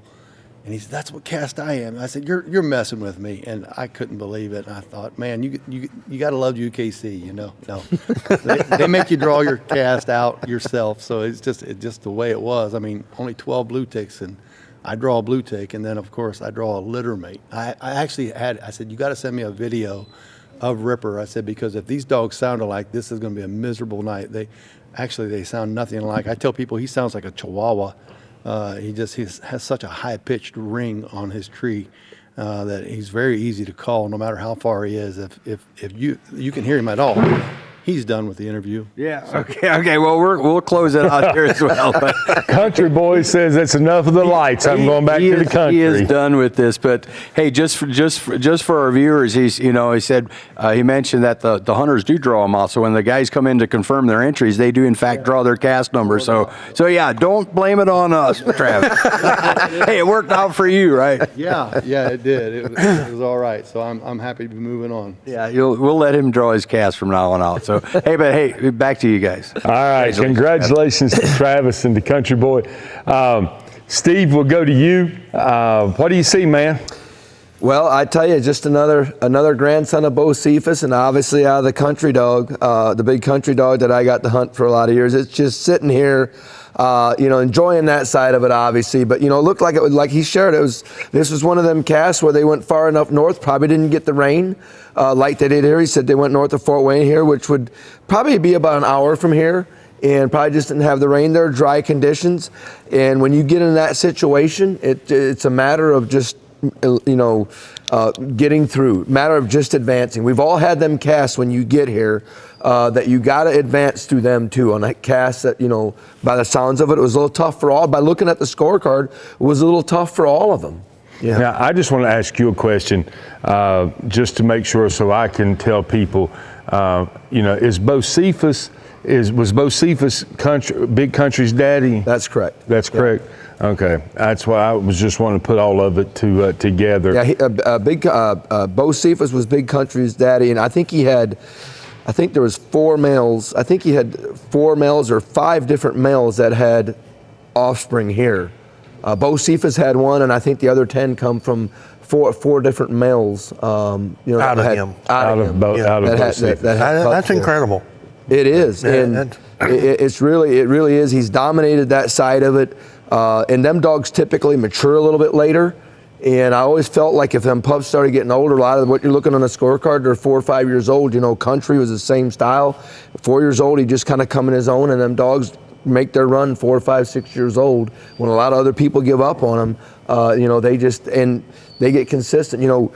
typically, and it can happen. It happens a lot of different years. Jane won it here, well, however many years ago as a 2-year-old or whatever. But, this World Hunt, it just seems like 4, 5, 6 years old is that niche usually on the consistency of getting them dogs through for sure. Well, we're actually getting another report from Mr. Allen that we have another winner.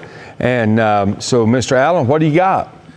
Well, hey, we've got another colored up dog here, this time an English 3-year-old female, scored 500 plus, named Oakley, is owned by Gunnar and John Heyer from about a half hour up the road here, close to Saline, Ohio. I'm here with John here. Congratulations, John. Thank you. Tell us a little bit, how's this dog bred? She's out of Cooper and out of Crease.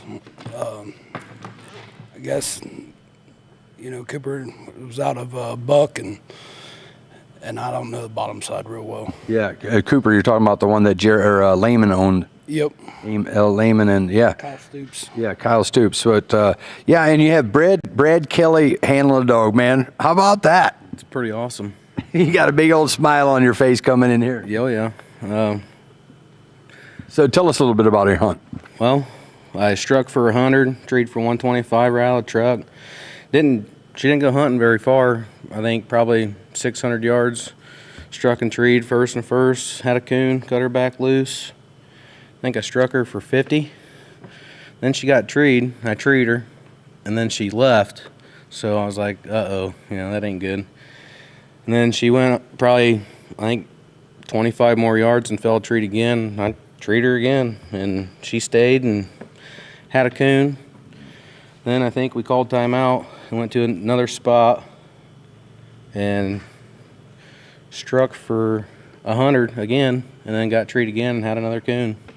Now it pretty much wrapped up the hunt. Yeah, so what'd you think after that? How were motions in check? There was like 12 minutes to go, and then I was on the lead strap, and them guys wanted to listen for their dogs, and I'm like, well, are we going to call timeout? What are we going to do? And we didn't end up calling timeout, so I cut her loose, and that's pretty much it. Didn't hear another word. Yeah. Well, hey, Brad, you're in for tomorrow night, Friday night. Yep. So, all right, well, yeah, there you go. All right, we've got a very happy Brad Kelly here with Oakley, scored 500 plus, moving on to Friday night. All right. Well, congratulations to John, to Oakley, and to Brad.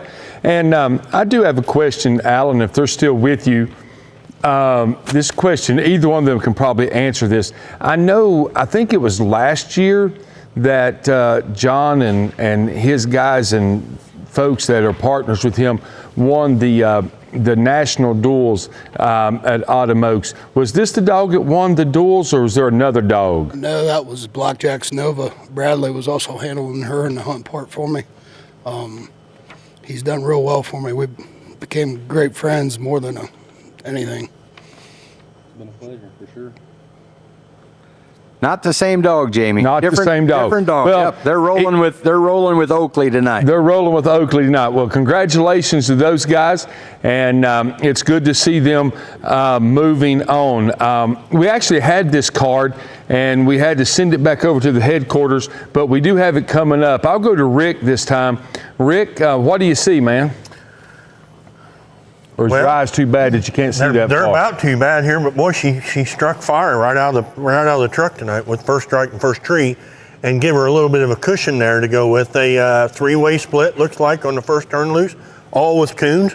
Every dog treated a coon on that cast, and she seemed to have a little more action, be a little more action-packed. Yeah, she lost a few points there and gained some back. Filled her spots up. Yeah, she did, and she's moving on to tomorrow night. And when they brought her in for a picture earlier today, I just really liked her color.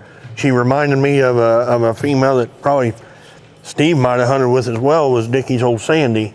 Sandy was a rusty colored dog, light colored dog like that. And when I saw Oakley come in, I thought, wow, there's something that brought back some old memories. Now you got to remember on that. Yeah. When you go to Sandy, you're talking to there me, you because go. I've hunted with Sandy quite a bit. As a boy, Hank Horn that owned Sandy was my second cousin. Yeah. And spent some time in Elkhart, Indiana growing up. We would drive up and hunt with Sandy. So I love hearing the It's all about Oakley tonight, though. It is. They're moving on. You know, what a wonderful feeling. Well, move on. we're also getting another report that we have another winner already in. So, Mr. Allen, what do you have for us?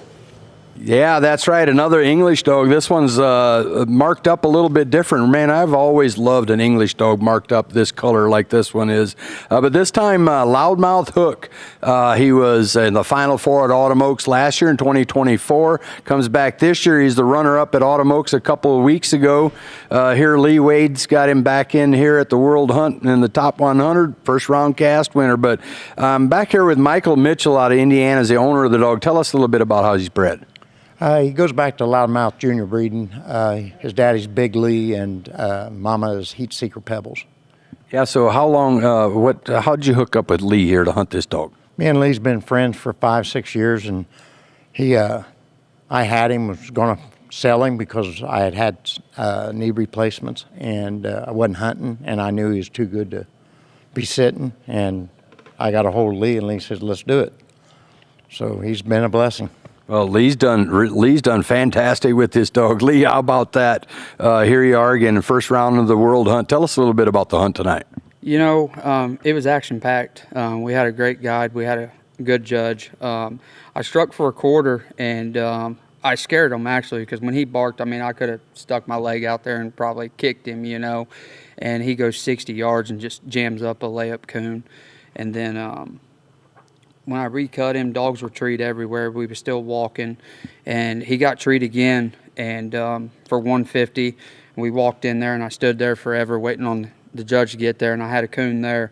And then I think there was like 10 minutes left. I cut loose, and he shot through a bean field and just went to one county road, come all the way back, sat down, treed, probably, I don't know, 60 yards from where I just treed. And he had another one there, and that sealed the deal. I mean, walking all the way to him, you know, he's a country coon dog. That's all I can say. Yeah, and hey, I'm looking at the dogs that you drew out tonight. You had a tough cast. Yeah, we had a real good cast. I mean, we was treating coons left and right. I don't think we had a split second to where we even took a break. I mean, we was walking from one end of the county to the other. Yeah. What do you like best about this dog? You know, really can't say. He's a blessing. Yeah, you've done a lot. You've done a lot of good with him. So, hey, first round, obviously an emotional handler here. Got hooked through the first round here. He'll be in Friday night's top 27. So, congratulations to you, Mr. Wade here. Good job here, and I'm sure Michael Mitchell here very, very happy too here to have your dog in the top 27 for Friday. So, hey, with that, got another English dog in here, guys. All right. Well, congratulations to Hook and to Michael and to Lee, and just to kind of let our few viewers know, wasn't just a couple of weeks ago or a few weeks ago, these guys were right there in the contentions for Autumn Oaks as well. So this dog again is one at Autumn Oaks, one at Zones, and here he is moving right along into the second round. We're going to take a look at the card, and this time I'll go to Rick. Rick, what do you see, man? A lot of action, just like Lee said. They were just non-stop walking tonight, and the scorecard shows that. Just split tree after split tree after split tree. The dogs, I don't even see on there where one of them took a second tree. Yeah, I don't think. I don't think they handled 2 dogs on one tree tonight. I think eight coons scored. 8 raccoons scored, and it's just a phenomenal night, just like we predicted. The way the weather's worked out. Tough cast. Another cast of dogs. That is a lot of there's dogs in here that have won on the big time level. Yes.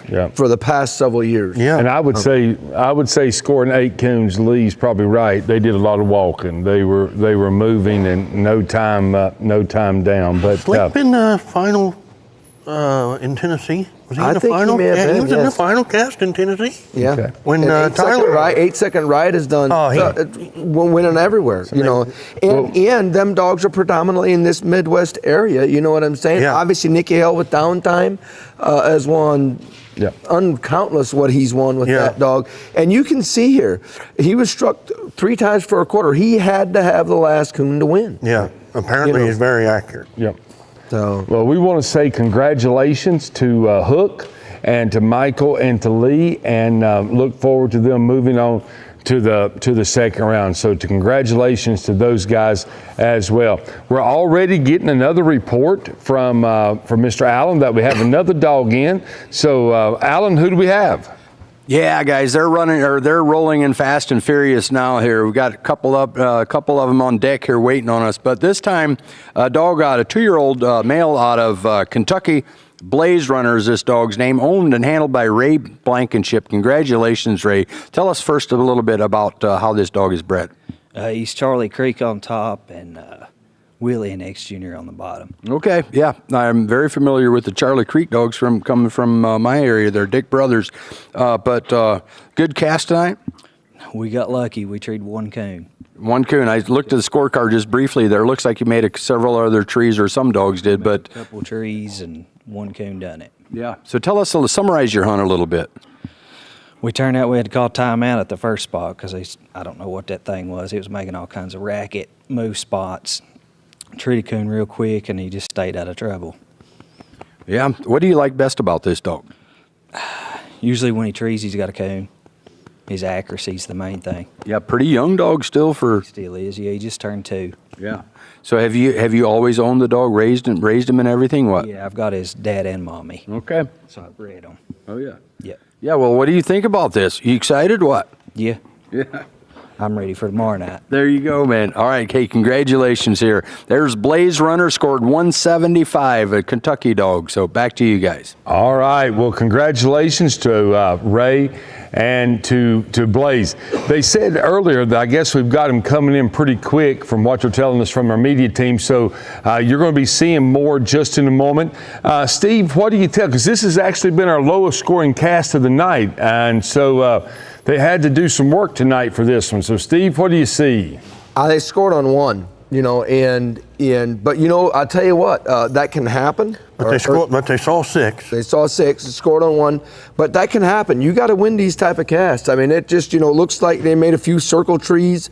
A few dogs pulled minus or whatever, but you got to win these casts. We're hearing reports that north of here, a little drier conditions and game not moving as much. So it's good to get this cast out of the way because you have to win. You have to usually win one of these to advance. To get to the final cast. As a handler, these type of casts are nerve-wracking. Nerve-wracking, 100% nerve-wracking, because as you can see there, anybody could have probably, anybody had a chance here. Yeah. To the end, obviously. Yeah. Well, guys, congratulations again to Blaze and to Ray Blankenship from Kentucky. But we're going to jump right back out to Allen again. We got another winner. Allen, who do you have? Yeah, hey, this time I got a 5-year-old out of Missouri that's owned and handled by Thomas Ash here. Congratulations, Thomas. A dog named Buddy scored 525 here. But Thomas, tell us first a little bit about how this dog's bred. His daddy is at a half-pint junkie. His mama is Mitchell's Little Bit, which is a full litter mate to Little Money. So. Yeah, 5 years old. How long have you had the dog? I got him when he was 7 months old, just a pup. So, yeah. Yeah, well, hey, you got to feel pretty good. Had a good hunt tonight? You bet. Yeah, we had a little shootout there for a while. First plot dog I guess I've ever drawn that. I mean, he was under 2 coons before anything else had cracked their jaw, and I thought, man, this is going to be hard to tell tomorrow morning. Yeah, I know the dog you're talking about, but summarize your hunt a little bit for us. We don't need all the details, but the highlights. Yep, we cut him loose. He struck for 100. I struck for 75. The plot dog got treed, walked to him, he had a coon, recut. He trees another coon, score him, plus him up. I'm off in the beans running 300 yards away. Finally does get treed. Walk to him, he's got a coon. Recut him, he gets in deep, gets under another coon, goes in and score him. So we had 19 minutes left. They took a timeout, we moved. I'm leading by a quarter. So I'm just hoping nothing, really happens. So we recut him, and they just got struck right off the lead, and he comes in there about 200 yards. This loads up my tree. The English dog comes in behind me, covers me. Walk in there, he's got a coon. recut. Mine gets deep. Little English or Walker dog is treed. Female is treed. He trees her in. The English dog goes in and covers him. And in my mind, I'm thinking if he's got a coon, I'm beat. And I just had that in my mind. And then I asked Jeff Rickless was our judge. He says we got 16 seconds left. This dog loads up, and I know my dog. I should have treated him.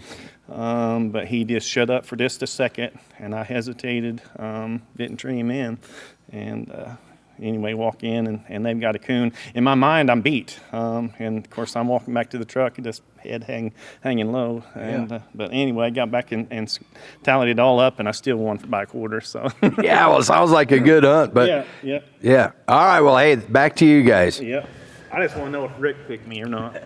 All right. I don't even know. I quit looking. I quit looking 2 days ago. Well, congratulations. Well, they're on to you, Rick. They are on to you, brother. Yeah. All right. Well, we're going to take a look at this. This is we're wanting to know if Rick picked this dog. So Rick, I did not. A couple of us picked the plot dog, and sounded like he come right out of there firing. Right off the rip there, but whenever Buddy got treed, he had a coon, and that's the story on this cast right here tonight. Yeah. He treed 3 times, had a coon every time, and the other dogs scored on some coons here, but they also had some circle trees going on there. And how important is it to keep track of the score when you're at the World Hunt?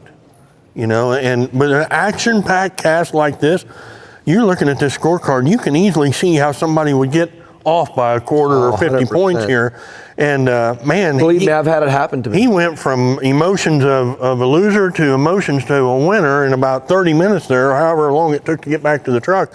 But wow, is it important? It's a team event, you know, it's a team effort. And he had the dog power out there, and lucky for him, it worked out for him. But at least one of us picked him up here tonight, but you know, we'll just leave that. Yeah, we'll leave it at that. I don't know what. We'll leave it at that. But it's another how many did they score on total, Rick? 9. 9. That's incredible, yo. And saw 15. Yeah, saw it's 15. It's unbelievable on that side of it. Now, obviously, I think he said that Jeff Rickless was judging his cast. I'm a little familiar in the area where they went. And no, they got a little rain up there. Yeah. So certainly. So this cast went north, you think? Well, they would have went north up more toward. I know I heard them talking earlier that they was kind of going up by Decatur, up into that area, in that area. So certainly a tight cast, and one that you want to skate out of, right? I wonder if any of them had the houndsman advantage on their cast. Well, I would say, they had the scorecard up here. Yeah, I was wondering if any of the handlers had it on there. You know, that would have been hard keeping up. You know, and I'll be honest but that would have allowed you to keep up with it. And I'll be honest with you, looking at there, I know they scored on 9, but they scored on, I mean, to give you an idea of how much, they scored 1, 2, 3, 4. They scored 13 trees. Wow. In a 2-hour hunt. Now, I'll tell you what, that's rolling. I bet Reckless was sweating. Yeah, I'll have to talk to him tomorrow morning. Yeah, he was telling me earlier,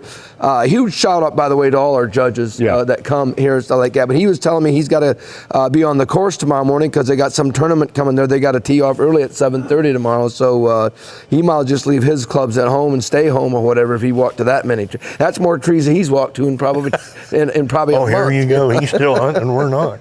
Yeah, exactly. 100%. Well, I just want to make quick mention to all of our guests that's watching us tonight, to all of our viewers. We truly want you to know how much we appreciate you being with us. We want to mention one more time concerning our partners, Eukanuba, the official performance dog nutrition partner, our sponsors, Houndsman Advantage, Bright Eyes Lights, Ray Conrad, Razor Hunting Gear, Johnny Watkins, Easy Loader Dog Kennels, Dan's Hunting Gear, Coon Dog Wear, and Dakota 283, and a local sponsor, which is Jay County Tourism Bureau. We truly appreciate you being with us tonight. I'm not sure how many casts are still out. We're probably down into the single digits. I know we have some preparing to get to meet them, but we're going to roll to a quick break. I just want to remind you that you've been watching the 2025 UKC World Coonhound Championship Midnight Mayhem. We appreciate you being with us. We hope that you come back, stay the course with us. We're not far from getting this finished up tonight. I'm Jamie Estep, your host. Rick Stretch, the fan favorite, Steve Burkholder, and we'll be back just in a moment. UKC's online registration form is so quick and easy to use, even your dog can do it. All they have to do is log into your computer, go to ukcdogs.com, register my dog, and follow the on-screen prompts. And you're probably wondering, how can my dog access my computer? But let's face it, everybody uses their dog's name as their password. Once you've filled out things like your dog's birthday, the sire and the dame's name, and submitted all supporting materials, all that's left to do is sign on the dotted line, put in your credit card information, and hit submit. And with new management and processing times getting faster than ever, your dog will go from your loyal TV watching buddy to a total dog. Faster than I can realize little Suki here charged my credit card.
Do you love dog shows but dread the paperwork? Introducing UKC's online event entry service. Offer your exhibitors the ease of entering your club events right from the UKC event calendar, making entering your show and paying by card a breeze. Gone are the days of managing bookkeeping for each pre-entry transaction.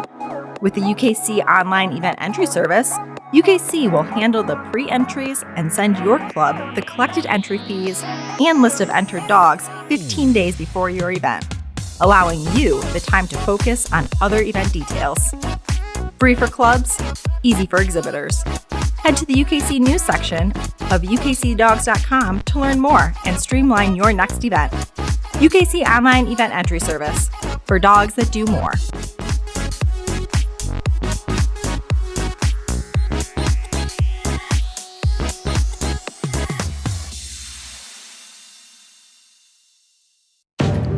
They're partners, ready to do whatever it takes. Athletes that pound for pound can outrun, outwork, and outperform anybody you're watching on Sunday. No contract required. You don't waste that kind of potential. You train it, fuel it, unleash it. You feed nutrition that holds nothing back. The Eukanuba Premium Performance Lineup.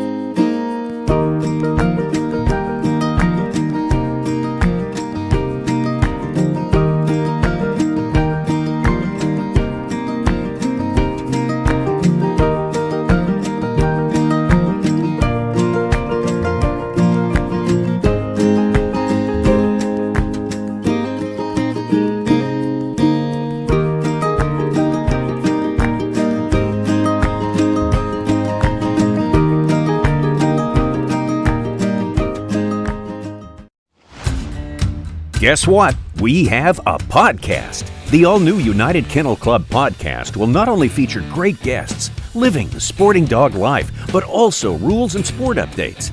Tune into the Hunting Ops podcasts with Alan Gingrich and Trevor Wade to hear the latest Coonhound rules and updates, Beagle rules and updates, and all breaking news about UKC Hunting Ops programs. Hear it right here first. Subscribe on YouTube so you don't miss out.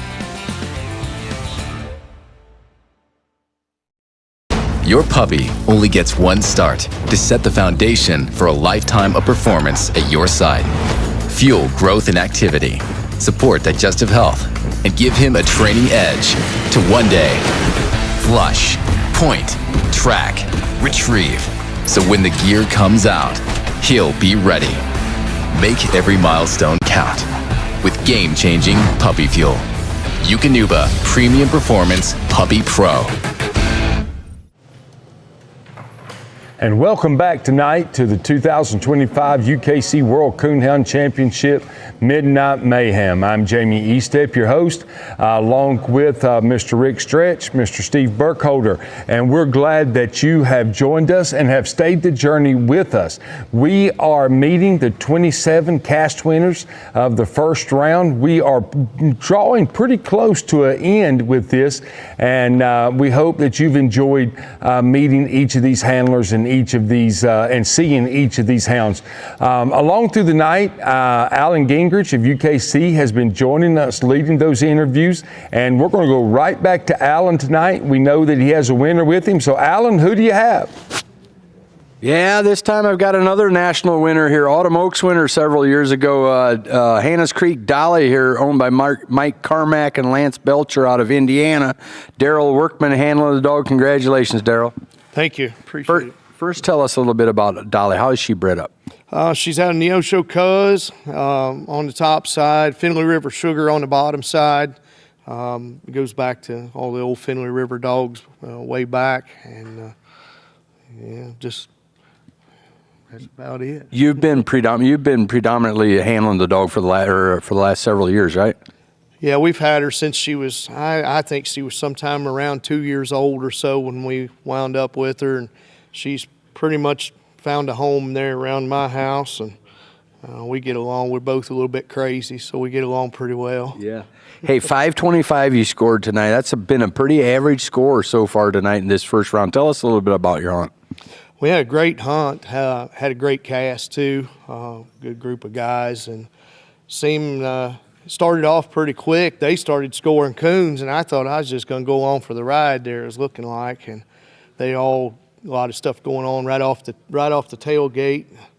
I think everybody else was struck in under the minute, and she just kind of went missing for a little while, and had a dog get treed and then leave a tree, and then one get treed, and a couple of them pile up there and score a coon. And when we pull off of that, she was sitting over by herself treed and had a coon there, and by the time we get her scored, they're treed again and score another one, and then she had a little downtime there and kind of got way back through there by herself again, and managed to come up with another coon, and we had a couple circle trees thrown in the mix there, and had one of the other females treat a coon. Then we wound up having to call timeout. Had another cast that we kind of got mixed up in and had to move, and then when we moved, we cut loose, and a couple dogs get treed up close, and she decided to pack her bags and change zip codes and take us for a little walk, and it paid off, and she got in there and had a coon back where it counted, and pretty much wasted the rest of the hunt going back to her and then coming back up to the front where the other dogs were. So, it worked out. That's usually what she does. Yeah. Well, it sounds like a pretty eventful cast for sure here, but how do you feel about your chances moving on? One of the older dogs still in it, 6-year-old. Well, I would kind of have to say just depends on what dog we bring tomorrow night. Yeah. If she's the old Dolly, then I'd say we feel pretty good about it. But sometimes these screws come loose. You never know. Yeah.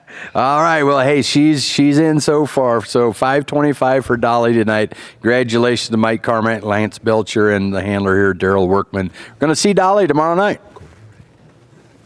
All right, well, congratulations to Dolly and to Mike Carmack, Lance Belcher, and Daryl Workman, a trio of owner, handler, and dog that has done their share of winning.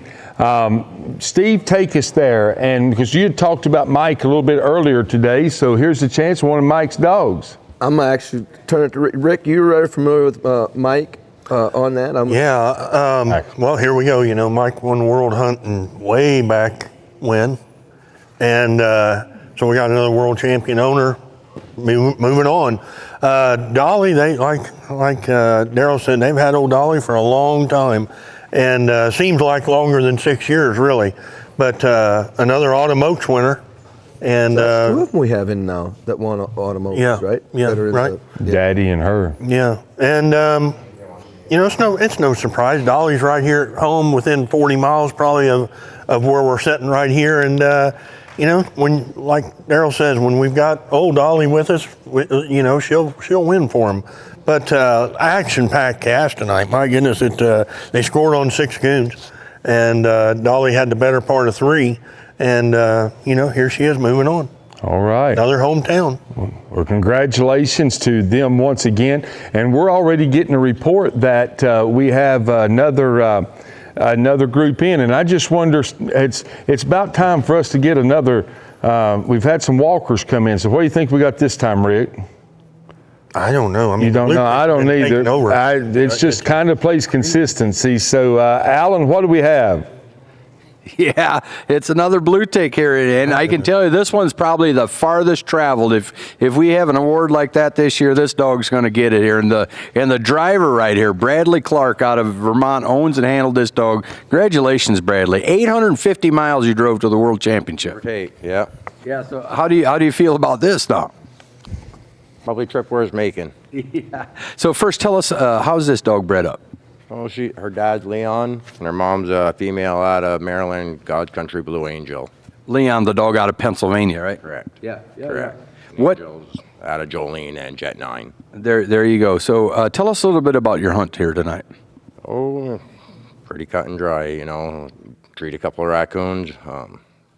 We cut them off in a big soybean field. We see the coon from the truck, the first one we treed, you know. I didn't see it, but a couple of them did. And Walker dog went in, got struck, and took off right-handed. I actually went half the hunt thinking it was a different dog. Dude and Duke sounded kind of alike. I was half confused for a good share of the night, but it didn't make much difference on my dog. And she got struck for a second. An English dog got struck for a third and treed out in there. We went, shined to his tree. It was a circle tree. She ran the coon around the soybean field. I heard her get treed, and she got a bacon locate, you know when she's got the coon or not. And yeah. We knew it just being on an edge row like that. I could see the tracks where I walked in. I knew she was right where the coon was. Yeah. And that was pretty easy to see. And we dumped her out of there. She got struck again, stayed open. We scored a couple more trees, circle trees. And end of the hunt, she got treed again. So that was about it. Yeah. So you drew a couple of pretty tough dogs. One of the favorites probably come in, and we do this pick'em thing. And Catman Dude was one of the dogs, and he's high up there in the pick'ems. And did you know much about this dog before you went in, or any of the dogs? Ryan hunted with a dude with a female of mine a couple of years ago in Pennsylvania at a benefit hunt. Yeah. And she was a nice dog. And another dog back home hunted with her in the zones, and she whooped him bad enough he wants to buy a Walker dog now. So I figured it was probably my turn to get him. Yeah, there you go. Good dog can't be good all the time. Yeah, there you go. And they're just dogs too. But man, how does the terrain compare to back home to here? Got to be different, right? Vermont? Oh, it's flat. When we let go tonight, I said, well, I guess we're climbing no hills. Yeah. But we got good farm country around home. We got pretty good hunting around home. Yeah, Champlain Valley is a good farm community, and we got some pretty good coon hunting. There's not a lot of us, so we're not hogged out for spots by any means, and coon hunting kind of overrides deer hunting on cropland. Yeah. So. Well, hey, there you go. Obviously, you got an excited handler here from owner handler here from Vermont, Bradley Clark with Ruby. She's going to be in the hunt tomorrow night. Moving on to the World Championship. All right. Well, congratulations to Ruby and to Bradley Clark. Alan, are you still there? I got a question real quick. If you're still there, I was thinking as he was going through his interview. Bradley came through the zone in Ohio that I was master of hounds. What was the distance did he travel to that zone? How far was that, Alan? Oh, I wish every hunt was in Ashtabula. That's only about 8 hours for us. So only about 8 hours. Only about 8 hours. So that was at home for him. And my second question for him is, we were sitting over in the headquarter building today, and we were at the Houndsman Advantage booth, and he described the kind of cast that he wanted, and I laughed, and I said, he's packing a coon dog, because he was talking about that he wasn't concerned about the dry conditions, that he just wanted to win in advance. Did you get the cast that you wanted tonight? I think you needed a track dog to get the coon treed. And that's what I got. You know, she's a pretty good track dog. Sometimes you'll kick yourself for it and wish she was a little more of a tree dog, but depending on the weather. Yeah. All right. I think it was a cast we were looking for. All right. Well, this dog, if I'm pretty sure this dog doubled up as well in the zones. And so congratulations to this duo that's moving on. And another blue dog. Steve, we'll go to you, man. Any connections there? No, but I'm very familiar with the bloodline. This is one of the one that, like he said, she's out of dark side. You know, them dogs have been predominantly up in this area. Have you know, a lot of them or whatever. Always done good with them and stuff. But I'll tell you, it's really incredible. I don't want to say this is the year of the blue tick and jinx anyone. The year of the first round winners of the blue tick for sure. No doubt about it. It's awesome. Incredible. It really is. And you know, not just, you know, we had a black and tan. Yeah. That's advancing. Several English dogs. You know, so yeah. Just exciting to see that. That's for sure. All right, well, we're already getting another report in, and Alan, we're going to go right back to you. Sir, hey, we've got a 3-year-old walker out of Indiana here. Michael Arnett is the owner and handler. 300 plus tonight, cast number 3. Congratulations, Mike. Thank you. Hey, what is this dog bred, or how's he bred? He's out of Bushwhacker and off of my buddy Steve Bryan's Holly female. There you go. I know you hunt around, you hunt with Jeff Cole and them guys all the time and stuff, and try to hunt some rough stuff here, but what is it you like about this dog? Heart and drive. He's got more heart and drive than any dog I've ever owned. Yeah. So summarize your hunt a little bit for us tonight. He's kind of a lower end strike dog. I took 25 on a 25, 125 on the first coon, and got in. Another dog got treed. Couldn't score that coon. Circled that tree. Got stall struck in again. He was in the country again. Just treed by himself. 125 again. Scored on that coon. Got a coon tree at the end. I didn't have to tree him on. He had another coon tree at the end of the hunt. Yeah, it's got to be pretty exciting here, moving on in the first round of the World Hunt. I mentioned you hunt some. Jeff Cole hunts in some rough stuff. He likes to hunt the game lands up there in northern Indiana, Tri-County up there, and put him in some rough stuff. Do you do that purposely and sometimes or not? Yeah, somewhat. Yeah. So what is it that you like best about this dog? Just my style. He's just my style dog. Yeah. Well, hey, congratulations here, Mike. Your boy Maddox, he loves to hunt. We haven't seen him here the last while. Where's he been hiding out? He's probably watching tonight here, but.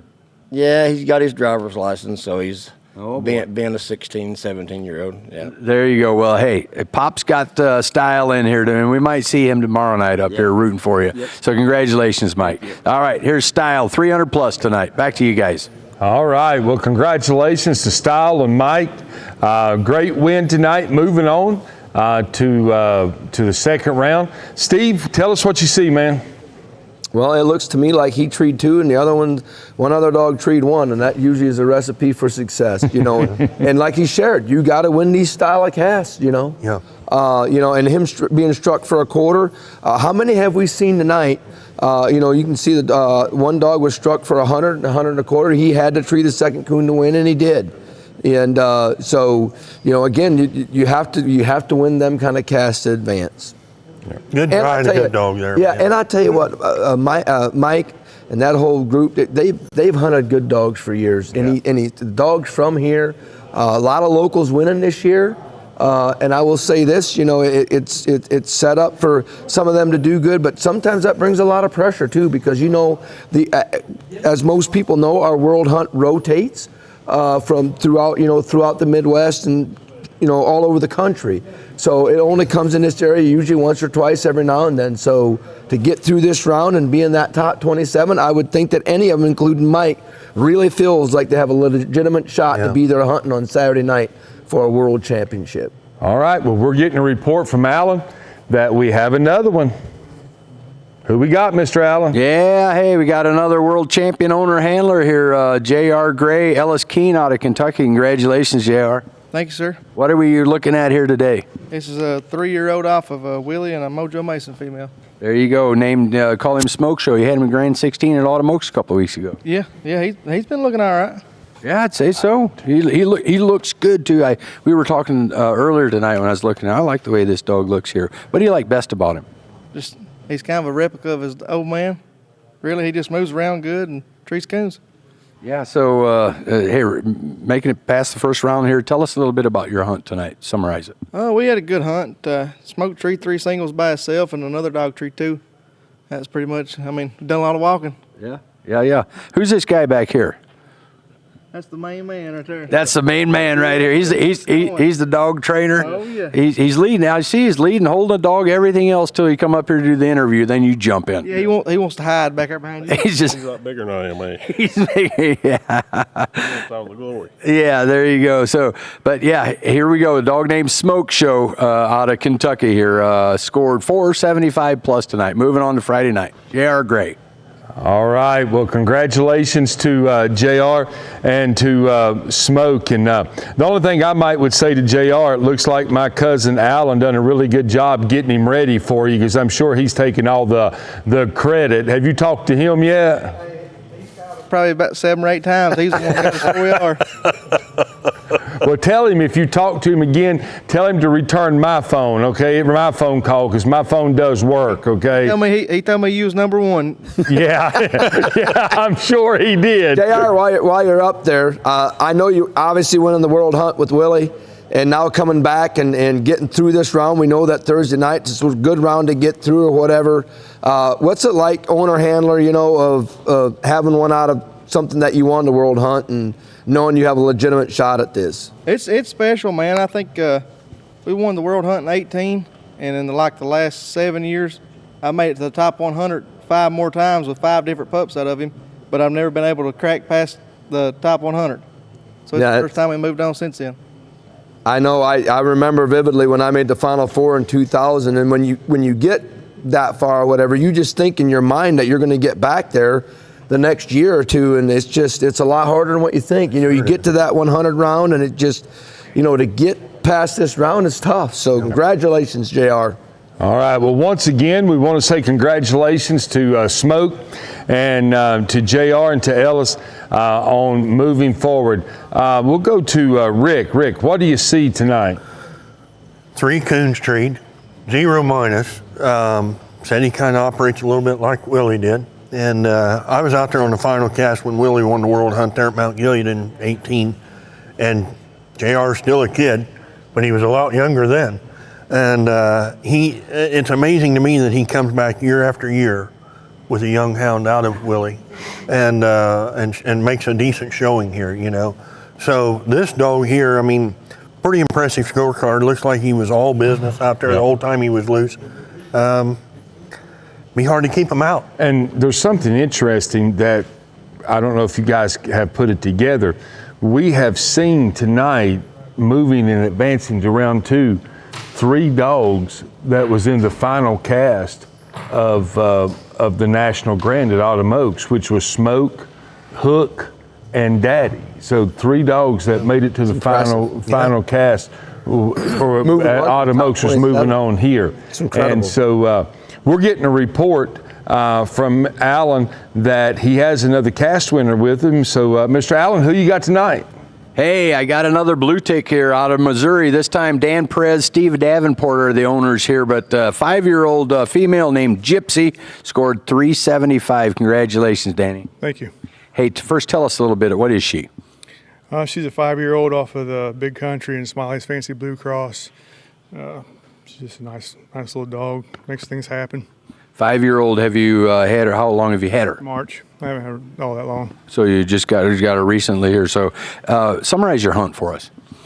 Whew. Not a lot happened. She treated a couple coons. One other dog treated a coon. Is just kind of an average hunt, really.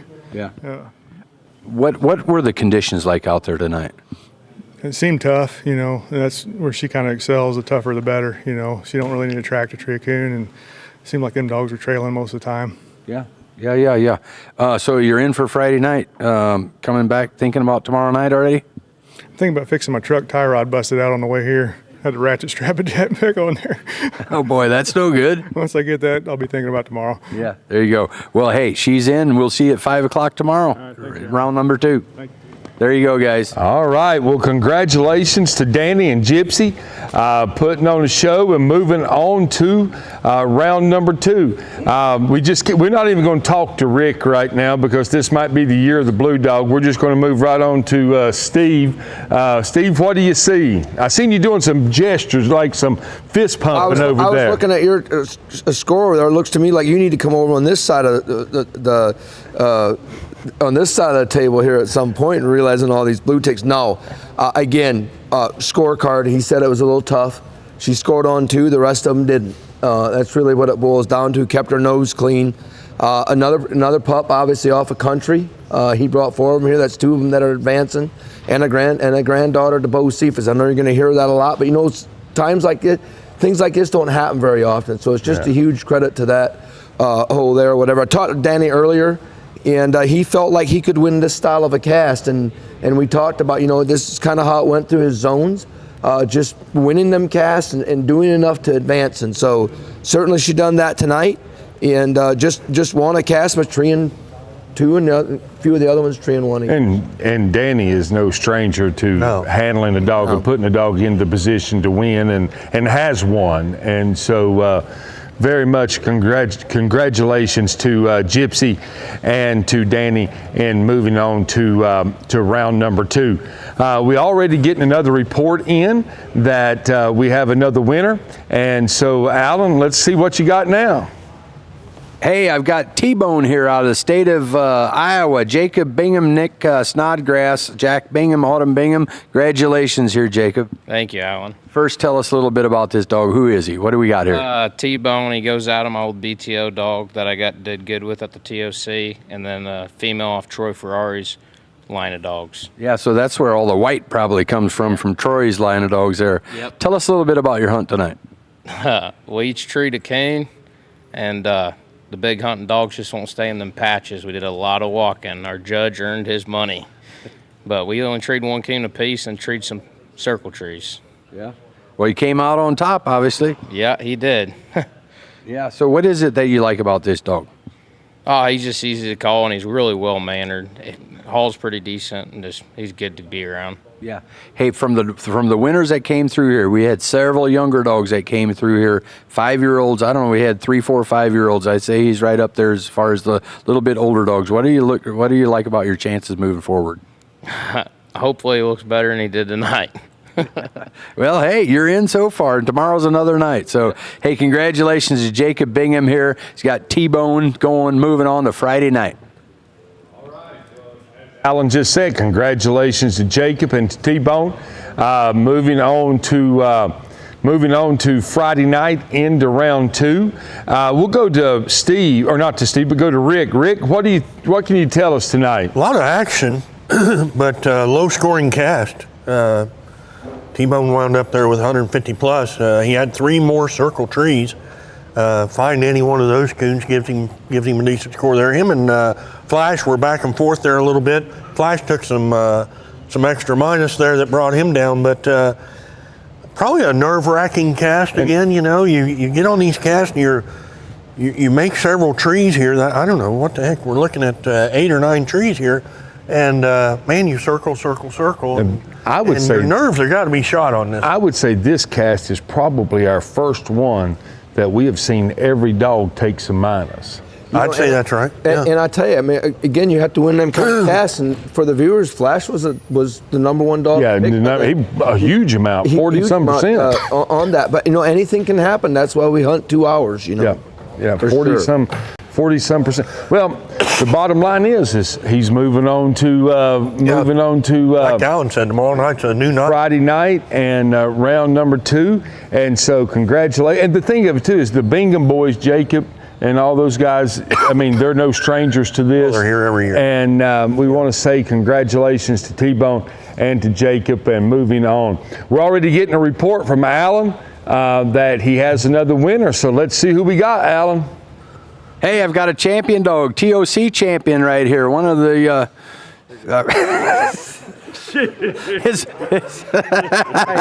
You need superior. That's all I know. They know when to bring a chair. I think they want you to stand on the chair. That's right. So I can be above everybody can see. All right, hey, all joking aside here, little Ann here won the TOC most recently. Here she is, first round of the World Hunt here. Dog is owned by John Strickland, Ashley Oxendine, Doug Galbraith, Randy Smith, everybody here except for Randy, I guess. But John, tell us a little bit about this dog first. Who is she? Tell our viewers here. 5-year-old dog off of Willie, and she squirms a lot. Ellis King Jr. are just up here. You're not talking about Ann squirming a lot. That's her mother's name. Yeah, her mother's name. She squirms a lot. Anyway, pretty solid little dog. She's we've done a lot of winning with her. Most people know, and we did win the TOC with her this year. But just a good solid coon terrier. Just stays out of trouble, stays by herself, and normally got them. When you get there. Yeah, and you've had her for a good little while now. What, year and a half? I put my hands on her June the 15th, not this past June, a year ago. So it's been 16, 17, 18 months, somewhere like that. Yeah, so hey, Doug, you've got Doug Galbraith standing here back here. What is your part in this whole operation here? I'm always known as the driver. I'm the rookie in the crowd, so I'm the driver. You're the hype man. I'm the hype man. I'm there always when they get to the road. I'm sitting there waiting on them. Listen, Alan. Everybody's got to have a money man. Oh my! We got us a money man. That's all there is to it. We found us a money man. Yeah, and you eat his chickens back here. Never go hungry. There's never been a Mexican win the World Hunt. Okay, remember that. I ain't saying anything. I'm just saying. So he said coming over here, we both dark skinned, so we weren't going to decide which one of us was. I didn't say who was. But we I both just got said Indian in us, so we're both Indian. Ashley, you gotta respond to that. It's tough dealing with John. It's something all the time. Actually, coming over here, I had 3 people call. Number 1, Jordan Mullins and Jacob Benningfield hunted this dog for 17 minutes and 18 seconds 3 weeks ago, and they want a shout out because they made her everything she is today. So I want to give Ashley Jordan Mullins and Jacob Benningfield a shout out for getting Ann ready. And then on the way here, Matt stops me and says, "You better give me a shout out." And I'm like, "You're right. We hunted with you last night for 3 minutes and 11 seconds, 1 drop. So I got to give Matt a shout out. We'd never be here if it wasn't for Lingo. 3 minutes and 11 seconds of good hard coon hunting right down the road here. And thank you, Matt, because we owe you dearly, Well, there you go. Hey, talk about your hunt a little. Summarize it for us. We went to a jungle. I mean, it was thick, bad thick. But I get a 100 strikeout truck. She bombs in and gets coon treed by herself. That give me 2 1/4. The dope dog of England and did a really good job. She had 175. We turned loose on a golf course, so we had to call timeout. Another dog had 150. Another dog had 50. Was it a jungle or a golf course? Well, no, we started in the jungle and got on a golf course, a literal golf course. So dogs blew through it. We had to call timeout. We go to another place. I get 75 strike, and they're down in a little bottom just gomming around, and she just falls treed right in the middle of them. Walking in, she's got that one up there sleeping, and that kind of put her ahead. Cut back loose, and they got treed and didn't have anything, or circle tree. So I cut back loose, and she flies down the edge and gets treated in there deep. They're going to quit it this time. She's got a coon. Well, we go in and she's got a big walnut tree, but the coon's 1 tree back. She missed him. I mean, it was a big, huge tree, but with thermals and technology we got today, she just missed him by, I don't know, if a meter stretching him maybe. And at that time, walking in, they said, if you got this one, we're done. So circle up. So I got some more work to do. cut back loose. Now Dope's treed, get the Dope. She did a fantastic job on a coon, had a coon. I cut mine back loose. We got like a minute and 30 seconds left. Alan gets Dope treed through here at like 3/4. Now I've got the tree. I'm 850 treed. I have to tree with 28 seconds left in the cast. Go to Dope, she's got a coon. Go back to me, I got a coon. So I ended up with 575, Dope 475. Great cast. I mean, good as you could ever go on, and the little Dope dog did a tremendous job. She did a really good job. All of them did a good job, but she was, it was a shootout down to the wire. Yeah. All right, well, hey, there you have it, straight from John here, and Kentucky guys got little Ann here, and I'm sure she's going to be one of the favorites moving on, so congratulations, John. All right, well, congratulations to Ann and to John, and I can say just to our viewers to remind you, our top three percentages with the voting was Flash, Trace Searles at 40%, Dude, Scott Engel at 30%, and then Little Ann was 26% in third place. Flash and Dude have been beat tonight, and so now Little Ann is in that first place spot of moving on. So congratulations to those guys. I'm going to go to Rick tonight. Rick, what do you see, and do you have any questions? Well, I think John pretty well covered it all. I don't think there's anything else to talk about. She did have a circle tree in there somewhere there, and I believe that's that walnut tree that John was talking about, but they did have an action-packed cast. This is another one of them scorecards where, hey, if we'd had our rathers, we would have liked to have been out there instead of sitting here. It was actually mine that I chose. Yeah, that was a tough cast. There's some good dogs in that cast, and Dope's been on a roll. Yeah. Ann's always been on a roll. So, pretty much a toss-up cast right there. Scored on eight, and you heard what he said. Dope forced him to, it can come down. I think what he said, a minute and something left. Did he? So, she has a coon, and I guarantee you, walking all the way over there, you got to have one. And, in that situation, understanding for our viewers, this time of the year, there's a lot of leaves on the trees, so you can have one and not find it. Yeah. That always runs through your mind as you're walking in there, certainly through that side of it. So huge congratulations to John. He's obviously, she's probably one of the hottest dogs over the course of the last year on what she's won. Last couple of years. I think they had posted something here, or read something here a month or two ago where she'd won over a couple 100,000, on the hunts that they're hunting her in. So certainly has as good a shot as any dog here to win this hunt. You would always think anytime they show up, you got a shot. Just looking at on the cast that he wins and stuff, he can win that cast where you score on one. He can win that cast when you score on 3 or 4. Yeah. Now, obviously tonight, that's what it took, and that's what she did. Yeah. So, well, we're getting reports from our media team that we have another winner in, and so, Mr. Allen, who do we have this time?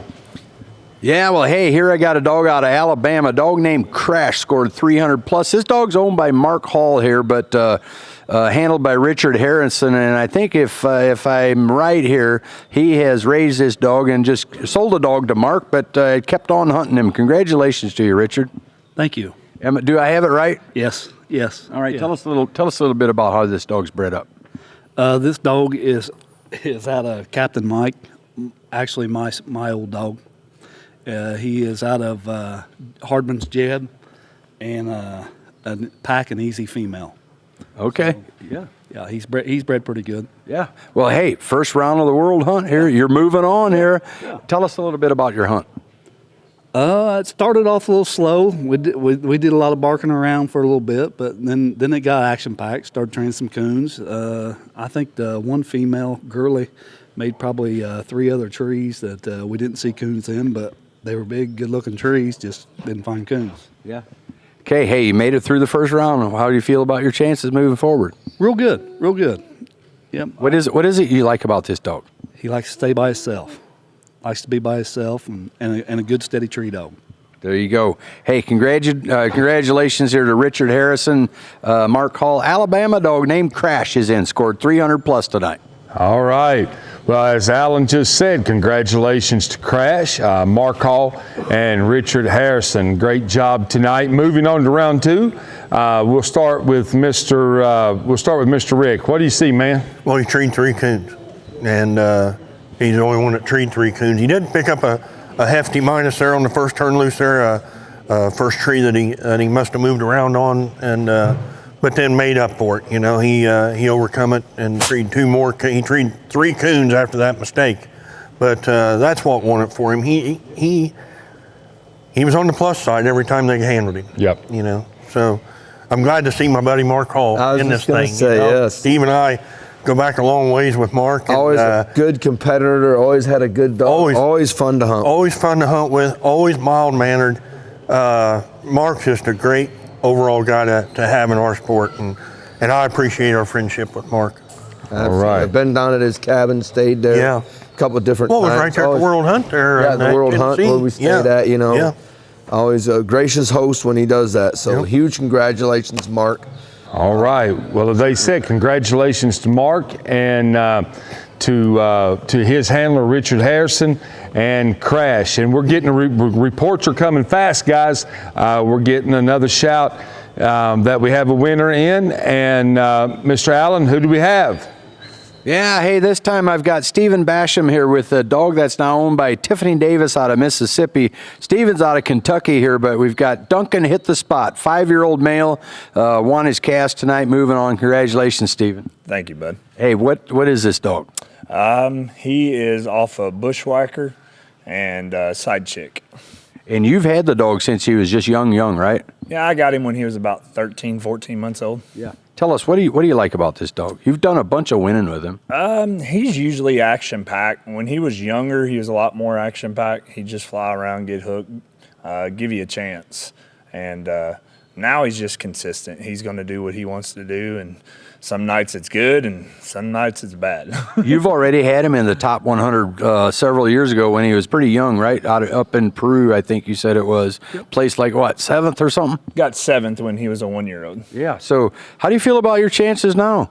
As good as I did then. I'm going to start the clock, turn him loose, and when the clock ends, I'm either going to be a winner or a loser. Yeah. Hey, so tell us a little bit about your hunt. How did it go tonight? It was actually pretty horrible. It was one of those hunts that you just kind of hope you win. We cut loose, and we had a dog go a mile one direction, another dog go a mile the other direction, another dog go a mile the other direction, and so everybody kind of decided to call timeout. 15 seconds after calling timeout, he comes wooded, going there. He's got a double. We go to another spot, cut loose, and he gets treed. I go into him, and there's a big fence, and I trip and fall and go head first into the ground.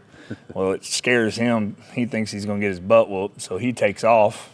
And we look up there, and he's got a coon, so he left the coon. Oh, man. And he goes about 75 yards and gets wooded again, has another coon. And then about 10 seconds after the hunt, he was 1.2 with another coon. But he was the only one treated coon, so, yep. Well, hey, that moves you on to tomorrow night, so a win's a win. Win's a win. That's you just keep punching, and you just try to advance is all you can do. Yeah. All right, have you talked to Tiffany already? No, I haven't. Mama's probably in bed. Okay. She goes to bed with the chickens, but she gets up with them too, so yeah, I'll wait for that phone call. All right. Well, hey, congratulations, Steve Basham in here with Duncan Hit the Spot. You're going to be hunting Friday night. All right. Well, congratulations to Spot and to Tiffany and Steve on their wins tonight. As we've said, this is one of those casts where it's survive and move on, and he did with 25 plus. And I'll go to Steve this time. What do you see, man? Well, he said it. Steve said it the perfect thing. You got to win these type of casts. You know, it's grind, and obviously had some misfortune. Dogs got out of pot, or kind of spread way out early on. And anytime you have to do that and try to gather back up and try to get back in a spot, it's a lot of times it can go that way. But you know, then pulling that unfortunate minus, and you know, you had a couple of dogs there with circle trees. So certainly that minus, knowing at that point in time you're probably going to have to score a coon to win that cast, and he done it. So just just one of them grinding casts you got to win. Yep. Well, we can say they're moving on, and congratulations to Spot and to Steve. And as I told you guys, to our viewers, it's moving fast now. It is moving fast. We're getting people in. We're nearing down to an end. And Alan already has another winner with us tonight. So, Alan, who do you have? Yeah, this time I got a squirrel hunter here. I don't think he's doing much squirrel hunting here in the last couple of years, but Mr. Pro Sport himself right here. Greg Maynard, Jeff Island, out of Kentucky here. Greg Maynard handled this dog. A Ruthless Lawyer, I think, is his registered name. 325. Tell us about this dog, Greg.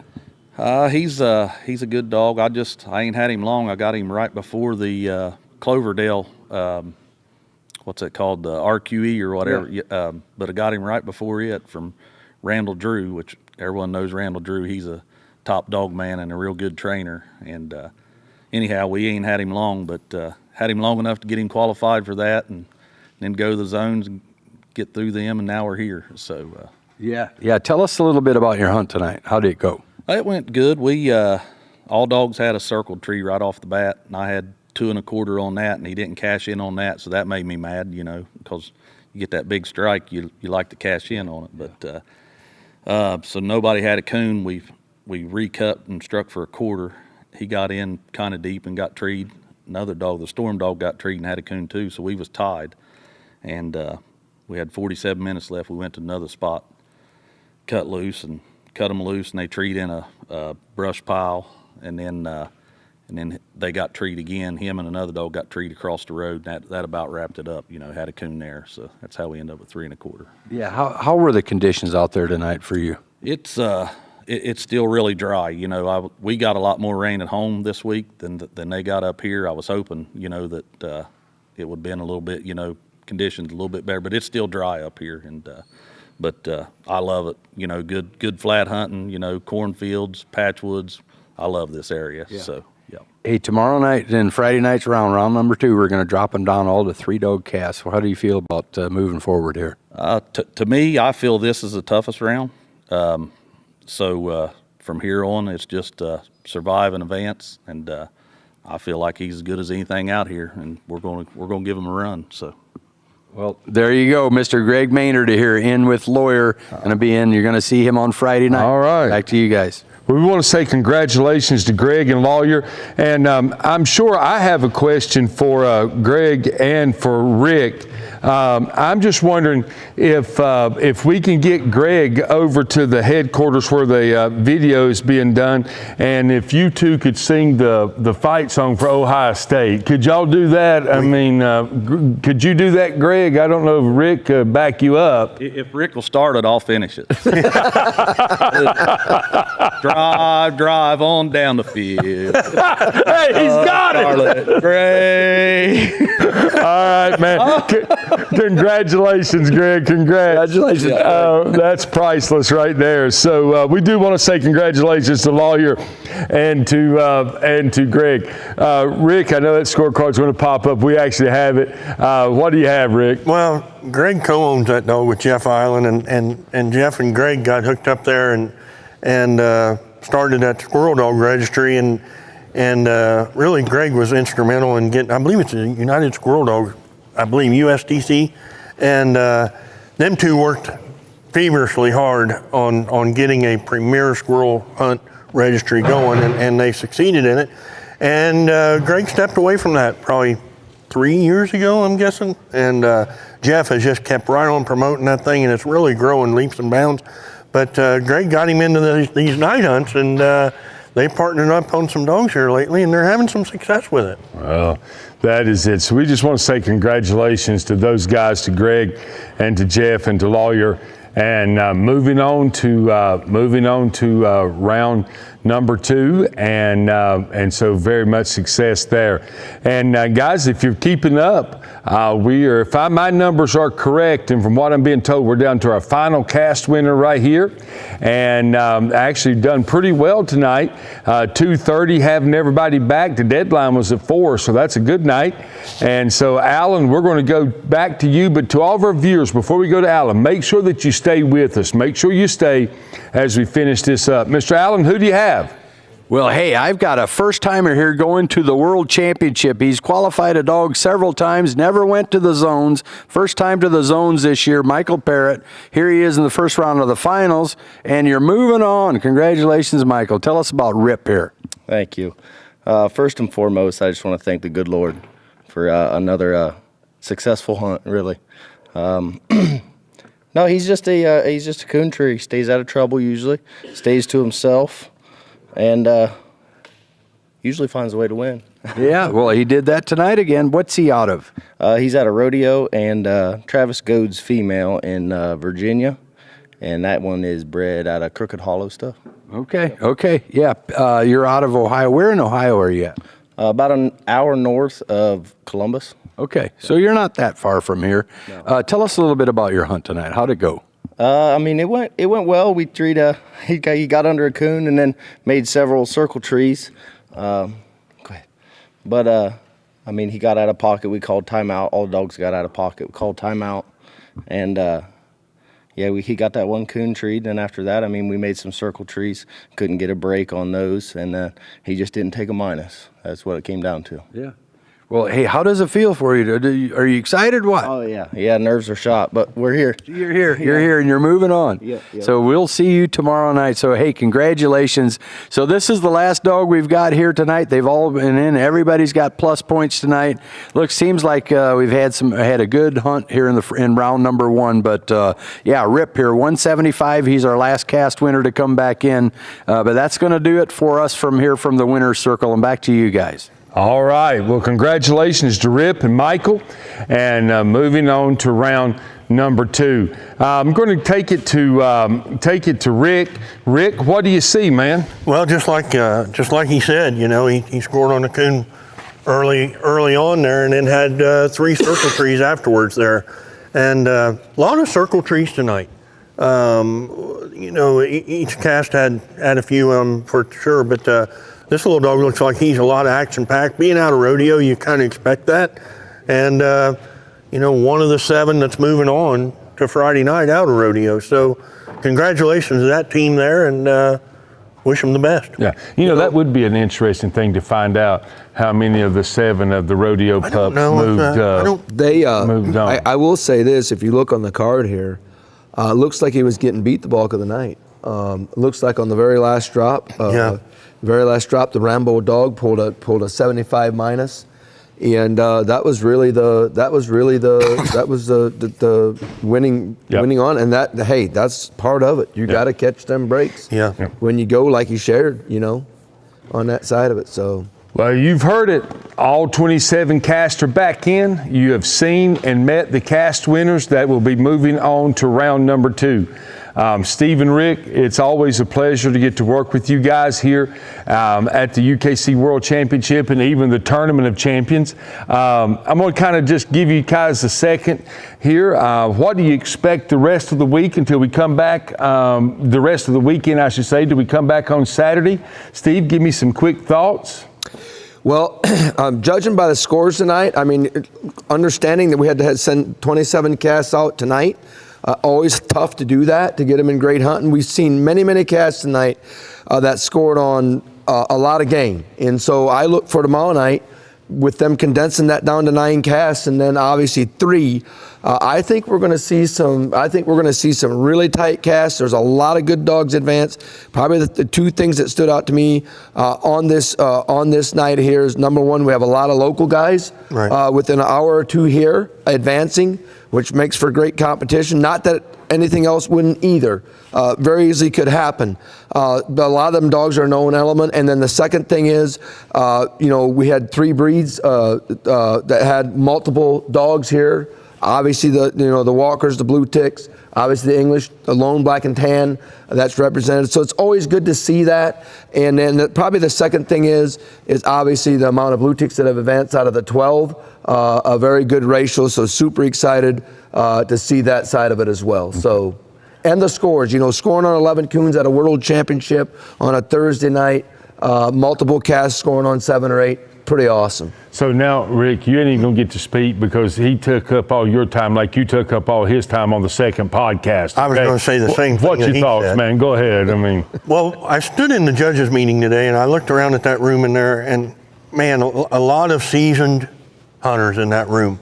And it just goes, we talk about the quality of the dogs. We talk about the quality of the owners, what they won before they get here, and then what they win after. But tonight, I think we saw as good a group of of judges that we can put together. You don't always have the perfect cast out there every time, but I saw that tonight, and I kind of relaxed knowing that we had a premier group of people out there. You saw it just like I did. I talked to a friend of mine, and I said the same thing. I said probably one of the best looking groups of judges that I've seen at an event, and so I said the same. Thing. There's a lot of, like Steve said, there's a lot of blue tick hounds still left in this thing. A couple of crossbreds, I believe, one black and tan, and man, that's awesome. Yep. That's awesome. We still have a chance for Hoosier Daddy to double up with the Autumn Oaks in the World Hunt. There's just a lot of fun things to talk about. Well, guys, I want to say thank you one more time to our sponsors that make this weekend happen for the 2025 UKC World Coonhound Championship. I want to say thank you to Eukanuba, the partner, the official performance dog nutrition partner. I want to say thank you to our sponsors, Houndsman Advantage, Bright Eyes Lights, Razor Hunting Gear, Easy Loader Dog Kennels, Dan's Hunting Gear, Coon Dog Wear, and Dakota 283. Hunters, support these people that make this happen for you and I, and a local sponsor, Jay County Tourism Bureau. And I also want to say thank you as we would get ready to prepare to go off the air tonight. I just want to say thank you to the United Kennel Club, to Alan, to Nicole, to Trevor, and to the whole team that is here that takes this serious to bring this to you and to bring a programming that you can enjoy wherever you may be tonight. And for me to get to be a part of this, not only on this team, but as a field rep, I am truly appreciative. And I know these guys are thankful for that opportunity as well. So I want to say thank you to UKC for that opportunity, and we'll continue to support them in that. We look forward to being back with you on Saturday night. I hope that you'll join us and be back with us. 8:30 on Saturday night is when we go live. That's September the 27th, and we will be crowning the next UKC World Coonhound Championship. That's the 2025 UKC World Coonhound Championship. And you've met everybody that's moving on to round two. Thank you for joining us. I'm Jamie Eastep. It's been my honor to be your host, along with Rick Stretch and Steve Burkholder. Good night and have a great time. They're partners, ready to do whatever it takes. Athletes that pound for pound can outrun, outwork, and outperform anybody you're watching on Sunday. No contract required. You don't waste that kind of potential. You train it, fuel it, unleash it. You feed nutrition that holds nothing back. The Eukanuba Premium Performance Lineup. If you want the chance to be featured across our social platforms, just tag at UKC Dogs or at UKC Hunting Ops on Instagram, and you can tag UKC Coonhounds on Facebook, or you can use the hashtag Dogs That Do More.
Your puppy only gets one start to set the foundation for a lifetime of performance at your side.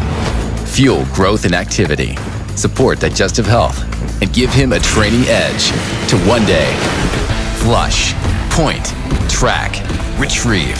So when the gear comes out, he'll be ready. Make every milestone count with game-changing puppy fuel.